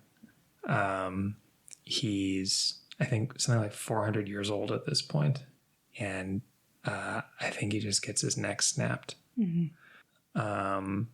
So it's this huge downer after the boisterous drunken revelry that Angela was talking about, and then the fact that you've managed to actually find Ciri after spending so long looking for her. Like, the family is reunited briefly and then shattered by Vesemir's death. Yeah, it's also a downer too, because they have Vesemir's funeral, which involves, burning the body on a pyre. And so you can talk to all the different characters and friends and comrades who've come to help. And, they're all just kind of standing around looking at Vesemir's burning corpse. And so even though you have this victory and everybody showed up to help you, it's pretty depressing, because they're basically offering you condolences. And also, they all have to go away now. They're going back to their lives. They just came to help. And so it feels kind of like a double loss in a way, because Vesemir's gone. Everyone else is going home now. So they're going away. So that brief, feeling of camaraderie and everybody's together was super fleeting. And then they leave and you're left alone with Eskel and Lambert, Yen and Ciri, but it doesn't really feel the same. Yeah, even Lambert goes his own way. Yeah. In fact, doesn't Lambert go with Kira? Yeah, if Kira is alive, then they go to travel together. Eskel goes to do his own thing. He's not really sure where he's going to go or if he's going to come back to Kaer Morhen. Yeah. You do still have a core group that you move into the end game with, including Yen and Triss, no matter which of them you're romancing, if either. Dandelion, Zoltan, Ciri. And I think that's about it. And from here, before the main game wraps up, Ciri has a vendetta, and so does Geralt. Against Yen's wishes, Ciri goes to kill the guy who was responsible for killing Vesemir, basically, who was a wild hunt general named Imlerith, I think. And Geralt goes with her and ends up being revenge against the crones of Crookback Bog, those three witches. Ciri fights the witches. Geralt has this really brutal fight against Imlerith, where Imlerith is about to kill Geralt.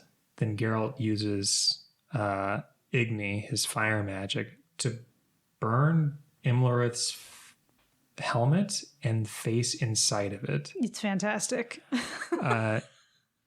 Imlerith takes off his helmet to save himself. His face is burned and melting. Yeah. And Geralt just smashes his head into pulp with a giant two-handed mace. Yeah. It's pretty savage.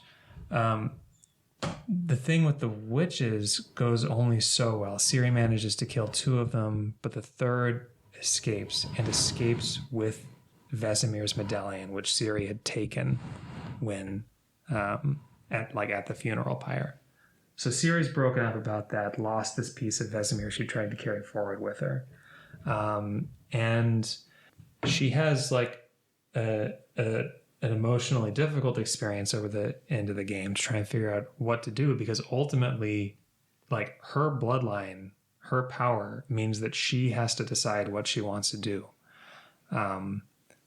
It's not something Geralt or anyone else in her family can solve for her. She has this unique power and this unique destiny. It's kind of one of the interesting things about the game is that you're not playing as the Chosen One savior. You're the Chosen One savior's foster parents. Mm-hmm. And there's only so much you can do. You just try and hope that Ciri has the strength to do what she needs to do.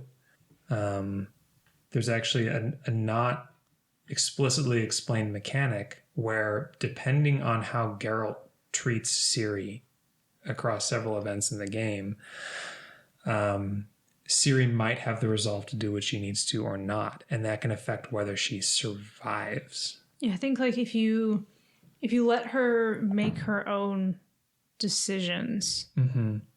she ultimately, because there are different ways the game can end. I believe the kind of best ending of her becoming a Witcher is if you just kind of let her do what she wants to do, right? Mm-hmm. Whereas you can get a different ending where she decides to go back to her biological father and become like an empress or whatever her mm-hmm. actual title would be. Yeah, which she doesn't actually want to do. That's not... that would essentially be pretty torturous for her because she doesn't want that life. She would just be doing it because she felt like she was obligated by duty to do so. I think this is actually a good moment to kind of segue into the DLC, which is really, really good. I do think that Heart of Stone is, I think, significantly better than Blood and Wine. But Blood and Wine is still very good. Blood and Wine also has some of the most beautiful imagery and environments in the game. Very interesting, like the fairy tale world that you have to disappear into, the choices that you make, but also the vampires. Like the Witcher's representation of vampires is very interesting. It's not like the most unique representation of vampires in media, but what's the name of his friend, the older guy? Regis. Yeah, Regis is a really fantastic character, really well done, and he's a very sympathetic character. Whereas the other vampire, kind of the main antagonist, I guess, of Blood and Wine. Dettlaff. Yeah, Dettlaff is completely... Well, actually, you might find reasons to sympathize with him, I guess. Depends on your read of his character, but definitely significantly less sympathetic than Regis. Very interesting overall, but Heart of Stone is some of my very favorite content in any game. Olgierd is an amazing character. I know the word tragic has been thrown around a lot in this episode, but his and Iris's story is so incredibly depressing and sad. But like the environment, the creepy house, the incredibly bizarre cat and dog demons that have been I guess basically summoned from hell to protect her, are incredibly loyal. incredibly protective. The creepy, like, faceless, kind of Grim Reaper-like dude who's stalking around the garden. Like, there's just so much really interesting imagery, creatures, and all sorts of stuff going on in Heart of Stone. But, of course, you know, Gaunter O'Dim. What a just maddening, frustrating, enraging character. Yeah, so I can't remember if it's Heart of Stone or Hearts of Stone. I think it's Hearts, plural. Either way, it's got two really... So one of the things that's possibly frustrating, depending on your feeling about the main game, is that Ciri, Yennefer, whatever, don't really turn up. It's just kind of like this like Geralt and a new cast of characters. And you have two other primary players. One is Olgierd von Everick, this man buried in his own regrets and bad decisions, who had tried to save his marriage in a prideful, short-sighted way that ended up dooming it. And Gaunter O'Dim, who is basically the devil. And either of these characters, any other game would be lucky to have a single character as charismatic and captivating as them. And the reason Heart of Stone is so good, like, it does a good job of telling its story, but like the drama between these two characters, and just, God, every scene either of them is in. It's almost unfair to Blood and Wine. like Blood and Wine has Regis, who's awesome, but even poor Regis just does not hold a candle, in my opinion, to Olgierd and Gaunter.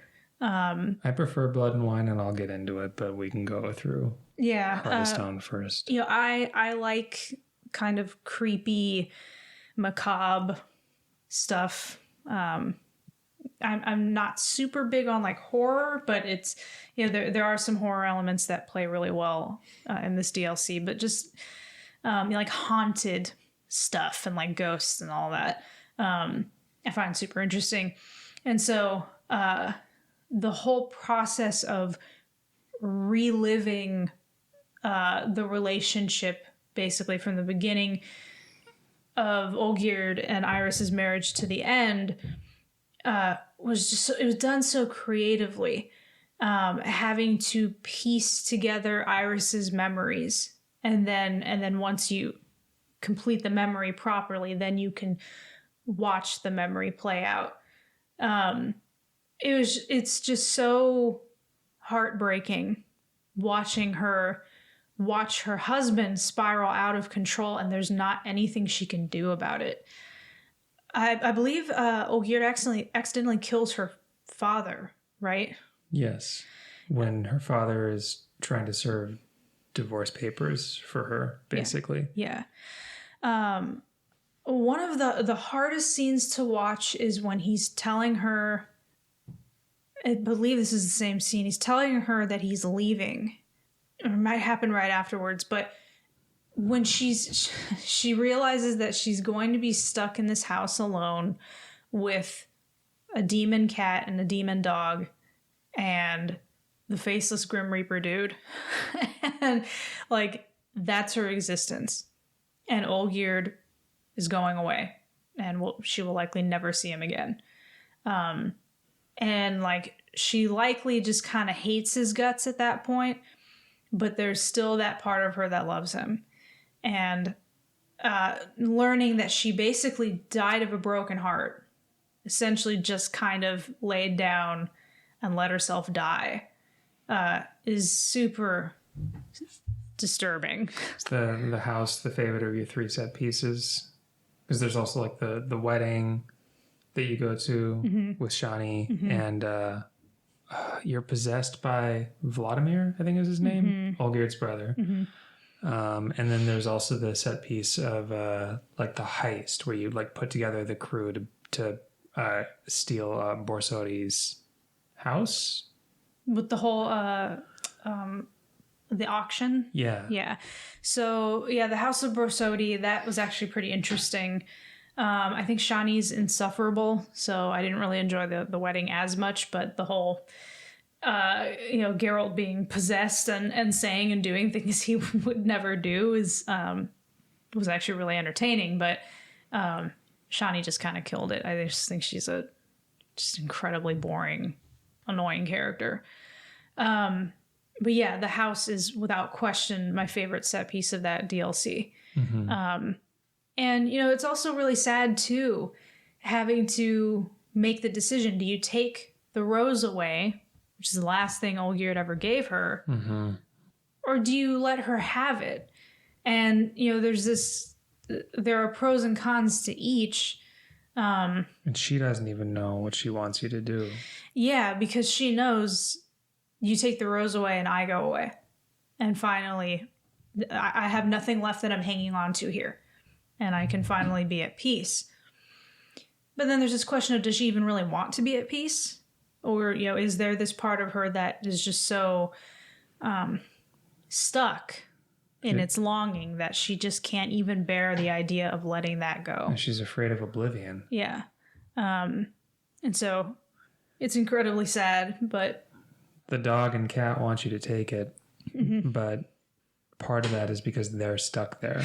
Yeah, they're so interesting because they have this... They're selfish, and it's funny because they're just these little demons, but they are selfish. They're like, please, because we're stuck here. She's just miserable. Just take it. And the reason you're going through these 3 set pieces is because Olgierd has been granted eternal life. He's unkillable based on a pact that he's made with the devil, Gaunter. And Gaunter's going to collect his soul after fulfilling 3 tasks. So Olgierd comes up with 3 tasks that he means to be impossible. To bring him the house of Maximilian Borsodi, to show his brother a good time, and to bring him the purple rose that he gave his wife. All of which seem kind of impossible. The house of Maximilian Borsodi turns out to just be a small handheld object called the house. But his brother is dead, so he means for that to be impossible. It ends up working via means of possession. And it's only through this demon magic that you're able to essentially step into a painted world, mm-hmm. where you can access this rose. Mm-hmm. So this is, I don't actually know the story of Faust directly, mm-hmm. but I understand this to be a retelling of it, of a Polish version of the story of Faust, where Olgierd is essentially tricked into fulfilling all these conditions, and then Gaunter O'Dim is going to take his soul. And you can decide whether to intervene or not. What you can do is basically challenge Gaunter to a game of riddles. And if you win, then Gaunter has to leave you both alone. But if you lose, then Gaunter takes your soul as well. And you can decide whether you want to do that or not. I know a lot of people play this and they just think Olgierd is an irredeemable piece of shit, a charismatic one, mm-hmm. but just not worthy of that mercy of Geralt putting himself on the line. I don't know why I didn't, as judgmental as I am, I don't know why I didn't think he was an irredeemable piece of shit. He is, he did terrible things. I don't necessarily know that it makes him a terrible person. Part of the reason why he felt nothing, no remorse, no sorrow, is because of this deal he made with the devil. Mm-hmm. So it's not like he was already that way. He was just this whole cold, heartless person. It is a result of this deal that he made. So it's not totally his fault, even though he's at fault for making the deal in the first place.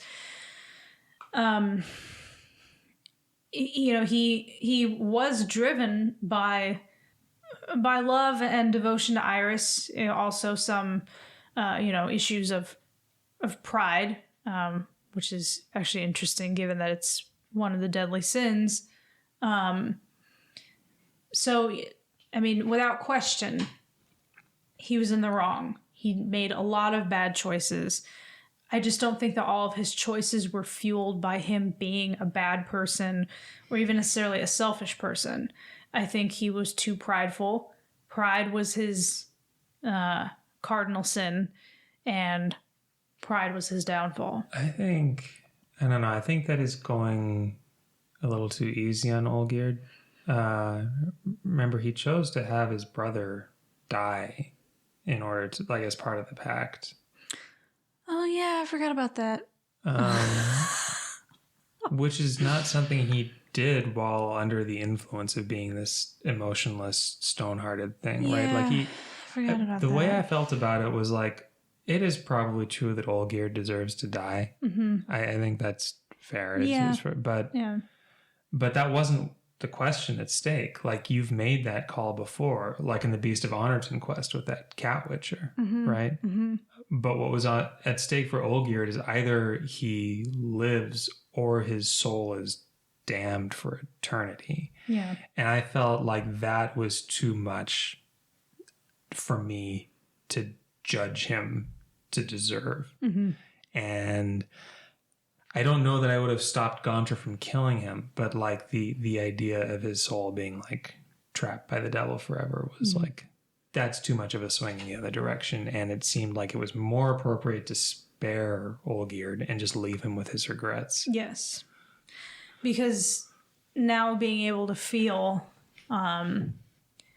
being alone, miserable, and without the person he loved the most is pretty torturous. Yeah. And unless he kills himself, he's got a whole lifetime ahead of him of having to deal with that. Mm-hmm. Blood and Wine, it's definitely got some heavy moments, for sure. The stuff with the vampires can get pretty dark and creepy and macabre. I didn't care for the cursed sister. Sienna. Yeah. What a piece of shit. I mean, sure, she was done dirty by her family. Super messed up. Just a lot of superstitious nonsense. Oh, you were born during an eclipse, you're a cursed child, whatever. Although it's interesting because they kind of, I don't remember this being resolved. I think they keep it kind of deliberately vague.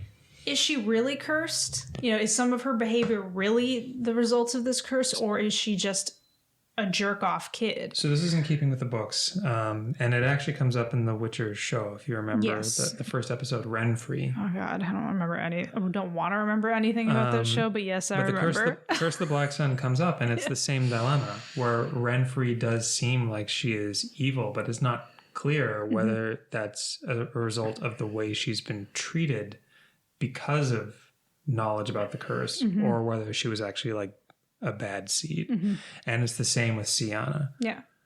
And I mean, she's the one that I feel is just irredeemable. There's nothing about her that I sympathize with other than just the only part I do sympathize with her with is it's messed up to just automatically brand a kid cursed and then abandon them, turn them away, turn them out, say, I don't care what happens to you, go die. Die in obscurity in the forest. That's messed up. No question. But she's just this hateful, spiteful little bitch. And she says basically like, my sister didn't come looking for me. My sister just accepted what happened. Right, because Sienna is exiled when she and her sister are both still children. Yeah. Their parents die, and her sister Anarietta becomes the ruler. So she could have rescinded the exile order. She could have gone looking for her sister, and none of that happened. Yeah. And maybe she had her reasons. I mean, they were both children. If, you're raised from the time you're a child to be told your sister is cursed, don't bring her back around because she's going to bring her curse and all of her nastiness with her.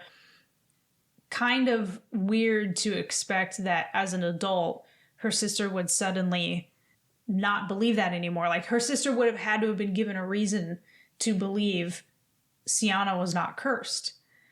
So I don't know what Sienna was expecting there, like, other than just her sister would suddenly have a change of heart. So it's a weird expectation.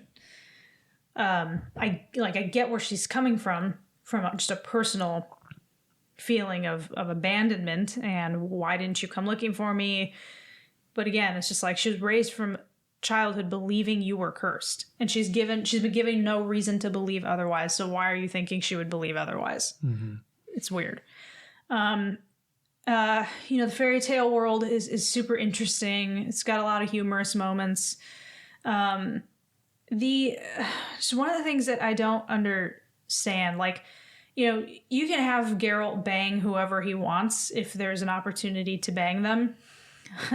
There's various women in the game he could do this with. Yeah, they should have cut the Sienna opportunity, I think. Because it didn't make any sense. Like, you can have this tryst with Sienna and it's like super over the top in the clouds and whatever. But it doesn't make any sense because, first of all, they have no chemistry. They're barely together for any time at all. Whereas like all the other women that Geralt is with, he either has a history with, he was in a relationship with in the past. Like, I get it. With Sienna, I don't get it. And it felt really weird. I didn't have Geralt sleep with anyone anyway. There's like a mandatory love scene that you got to sit through at Kaer Morhen. And whoever you've chosen to romance, he will have that scene with. But so it didn't matter anyway. I didn't have him sleep with anyone, but I definitely wasn't going to do the Sienna one because it just felt so strange. Yeah. But the vampire, all the vampire lore, the vampire scenes, and ultimately, Sienna and Detlof's relationship, it all comes, I think, to a satisfying end. You also can choose what you want to have happen to Sienna. I do think it's sad that Regis doesn't stick around. He's such a good character. It's nice, watching him and Geralt have these moments as friends. But yeah. Let me go to bat for Blood and Wine. All right. So the whole thing with Toussaint, where this takes place, mm-hmm. is that it is explicitly a land that celebrates the chivalric virtues, mm-hmm. right? I can't list them all out. I don't mm-hmm. remember, mm-hmm. but and you have these like fairy tale elements, right? Mm-hmm. So it's interesting because Geralt, the protagonist, is, he's dude with a sword who slays monsters, but he's very much not a knight, mm-hmm. right? So there's kind of this interesting juxtaposition between him, the mercenary with a sword, who is not actually as gruff as he may seem to let on, is not actually dishonorable, right? Mm-hmm. Like, you've seen him throughout all of the dirty worlds of Velen and Novigrad and Skellige, mm-hmm. him helping all these people, right? Basically fulfilling these knightly virtues of compassion and whatever. And the whole setup of Blood and Wine is like Sienna getting revenge on these 5 people that she thinks has wronged her. And the murders which are carried out by Detloff, are themed around calling out the lack of virtue of these people that are held up as knights, as being like paragons of virtue. Hypocrisy. Yeah, totally. And Henrietta, the sister, is the last target, right? But basically, yeah, the whole land of Toussaint, despite having this fairy tale look, is actually hypocritical mm-hmm. in its nature. And the game actually there's like this Lady of the Lake that shows up in Blood and Wine, and Geralt can actually get like this legendary sword, this kind of stand-in for Excalibur, mm-hmm. proving that he is like more virtuous, more of a knight in that sense than the actual Knights of Toussaint. Mm-hmm. And I really like the one. So as I've said, I've played this game to completion 3 times, and I'm halfway through a 4th playthrough on New Game Plus now. Almost every decision I made the first time I played the game, I've also made it the second and third time I played. I just they just felt right. I'm not the kind of person who just does whatever to see what happens. Like I get a little uncomfortable making a decision that doesn't seem like what the character would make. The one big decision I handled differently the second and third times I played compared to the first was the way I handled the ending of Blood and Wine. What I did the first time was I spared Sienna. I saved Sienna. And with Regis's help, I killed Detloff. So it was like a happy ending for Sienna and Henrietta. And a kind of pleasant enough ending, except that Regis now, because he helped me kill another higher vampire, Regis is now banished. And I thought, like, well, that sucks. Like, Regis is like the only friend Geralt has here, and especially because Geralt sets down roots in Toussaint at the end of Blood and Wine. I really like, part of it is I just wanted Geralt to have Regis there. If you don't kill Detloff, Regis still like goes away at the end, but it's more like open to him coming back. And like, look, I don't think either Sienna or Henrietta really deserve that mercy. Yeah, because doesn't Henrietta get really angry with you if she finds out that you killed Sienna? Or let Sienna die, Yeah. Which, again, also felt strange to me because, to Sienna's point, she didn't go back looking for her. And maybe her sister felt some sort of royal obligation to uphold Sienna's banishment. Just seems weird to me to all of a sudden just show this massive amount of care. I think she genuinely cared. I just think she's also like a prideful person who thinks she's better than everybody because she's the Duchess. Yeah, I don't know. I felt like her outrage, because I did not spare Sienna. Her outrage was just a little, I don't know, it just felt forced. But you also killed Detloff, right? Yeah. So I really like the ending where like Detloff kills Sienna. Just kind of the two of them resolve it themselves, basically. Sienna has been like playing with the heart of a higher vampire. I know. I think that's what I had happen. But then you killed Detloff. Yeah. Right? Yeah. So I deferred to Regis on this on my second and third playthrough. Because Regis wants... Basically, Regis is trying to make the case that Detloff can't be... Like, vampires can't entirely be understood by human motivations. They're kind of like a higher creature. Yeah. You're only able to kill Detloff at all because Regis helps you. Without that, it's literally impossible for Geralt to kill Detloff. But I just wanted to, like, partly it's not that I necessarily think Detloff deserves the mercy, but I care more about Regis than anyone else in Toussaint, you know? And I do think it makes for a better ending, too, because what happens if Sienna dies and Detloff doesn't? Henrietta is not happy if Sienna dies, but if Detloff is dead, then you can at least say, like, well, I did my witchery thing, you know? If that doesn't happen, Henrietta throws you in jail and, like, condemns you to die, basically. And it's only because, which I love on its own, because it just, like, underscores the hypocrisy of, like, it's kind of, I think it's perfect for Geralt to not play according to Toussaint's rules at the end, you know, for it to be his decision rather than just carrying out the will of Henrietta, right? But also, Dandelion shows up to convince Henrietta, because they actually have a history, those two characters, to convince Henrietta to let you go. And it seems perfect to me that Dandelion, who has been relatively useless in the game up until then, is the person who, like the cad, comes to rescue the mercenary from the unjust justice of Toussaint. Hang on. When you confront Henrietta at Sienna's tomb, and Dandelion is like comforting Henrietta. Mm-hmm. Is that before or after you get thrown in jail? I think that's after. So I don't remember if that turns up in the version of the ending that I get. I must have gotten thrown in jail.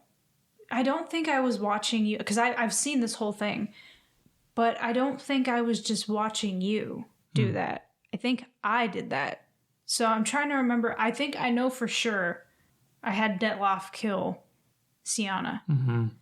Because I think I remember Henrietta getting mad at me that Detloff lived.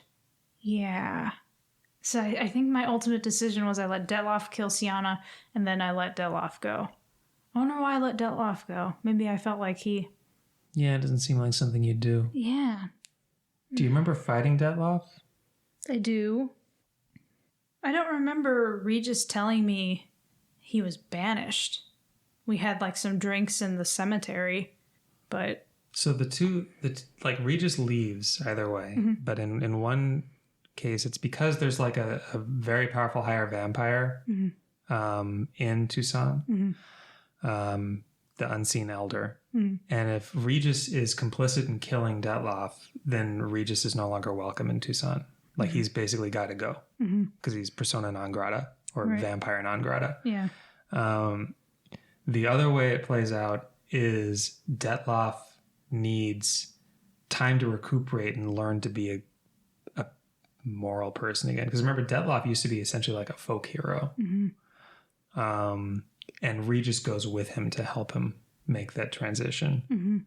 That latter case leaves the door open for Regis coming back to Toussaint after Detloff is sorted. I'm thinking I had to have spared Detloff because there's no other way for you to wind up in prison, right? I think that's right. And because I just remember getting into a fist fight with those dudes when I'm doing the laundry. I remember doing that. So I guess I let Detloff live. Maybe I thought Detloff got screwed over by Sienna and manipulated. I don't remember, but... Well, you either spared Detloff or you fought him. Well, I fought him. Then you wouldn't... Then I would have had to have killed him, right? I think so. I could be wrong. There might be an option where you fight him, but then you can choose to spare him? I don't know. I really do not remember beyond letting him kill Sienna what the hell decision I made for him. Yeah, but anyway, I was going to hang on. Talking about one character I thought was super creepy is the woman who's actually a higher vampire. Oriana. Yeah. She creeped the hell out of me, especially because she's running that orphanage. But those kids, she's also feeding off of them. Yeah. So creepy. She's just awful. But I just remember something about her character and then finding out that she was like feeding off of the kids and that whole thing. It just was unnerving. Great character, but also I hated her. Yeah, she's great. I like that even in that there's like that little bit of complexity because they are orphans who would have nobody to provide for them, and she actually is like providing a roof over their head and food and all that. But also she's harvesting their blood when necessary. Yeah. Yeah. Super creepy character. Yeah. We've been going for a while. I don't think we can get out of here without discussing Gwent. Not my favorite part. I know that they actually have Gwent decks in real life. Yeah, and there's a standalone Gwent game too. Yeah, And like a whole Gwent RPG. Yeah, not interested in those. The real life decks and card game, I might be interested in learning how to play for some reason. You never learn to play the Pokemon game. You're not going to learn to play Gwent. But, yeah, I mean, I just didn't really have a lot of fun with it. And, I'm not a super strategically minded person either. So I'm just more very, like, what's the word I'm thinking of? Like bull in a china shop, offensive. Oh, I know. Yeah, type person. So having to sit and figure out, how does this card interact with this card, and then what bonuses does this card give this card? Yeah. And if I put this card in this line, I'm just like I don't want to. Unfortunately for your brain, it does require holding back. Like Yes. Gwent is all about card advantage. Yes. So for me, I usually stick to a Northern Realms deck and use the spy cards, the medics, and the decoy cards to like maximize the number of extra draws I get. But yeah, no matter what deck you're playing, you need to think about what not to play because you need to pace yourself across 3 rounds. Well, I think as someone who grew up playing Magic, I think the entire thing may just be more up your alley. As for me, I did not. Any card games I was playing was like Rummy. Or Solitaire or whatever, but yeah. But I think the Gwent music, like, I'm pretty sure it's the best music in the game. So I think we've actually, even without Robert's help, might have beaten our record for longest episode. at least it was on topic the whole time. We did not deviate into somewhat related but ultimately not related topics. This reminds me of a Nintendo game I pre-ordered.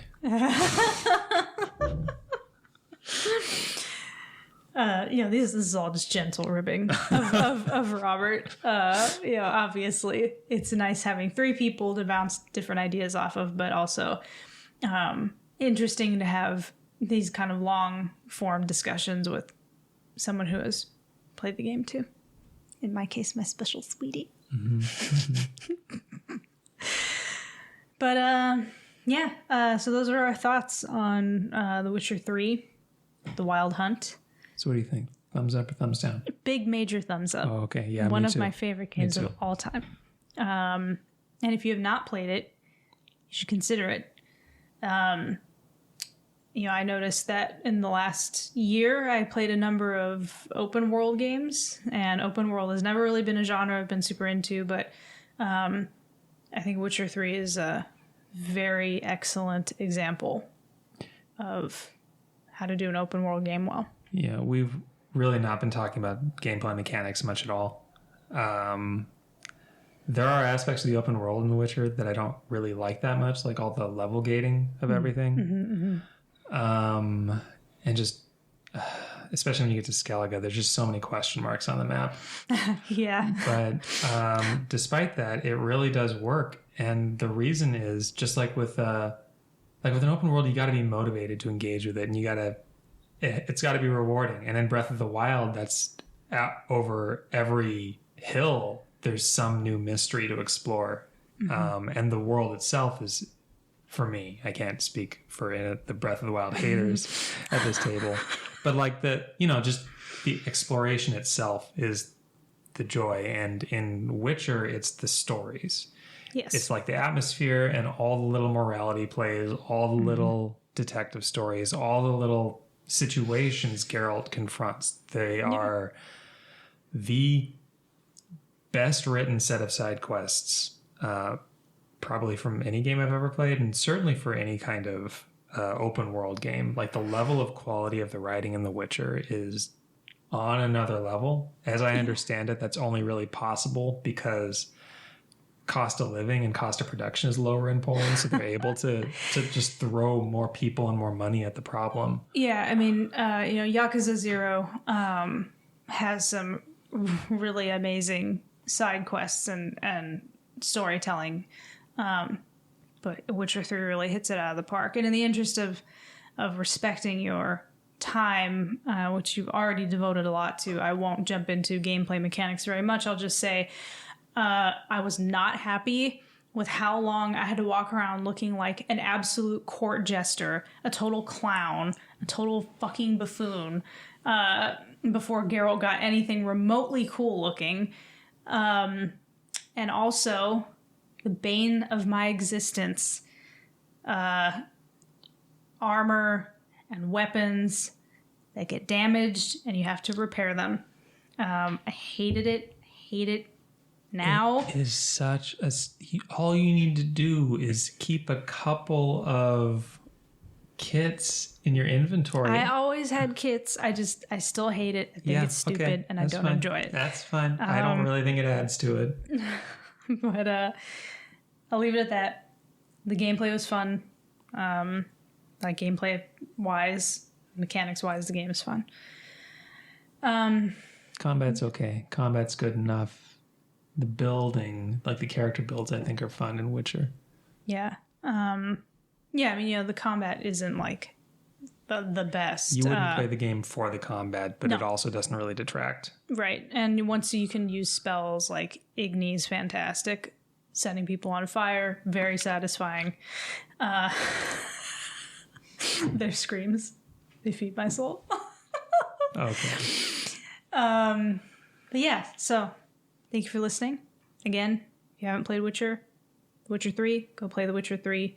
It is worth your time. Very long game. I put something like 135 hours into it, and I didn't even do all of the side quests. But yeah, it's worth your time, worth your while. Thank you. If you play only one giant open world RPG, it should be The Witcher 3. Yes. So thank you. And until next time. All right. Probably with Robert.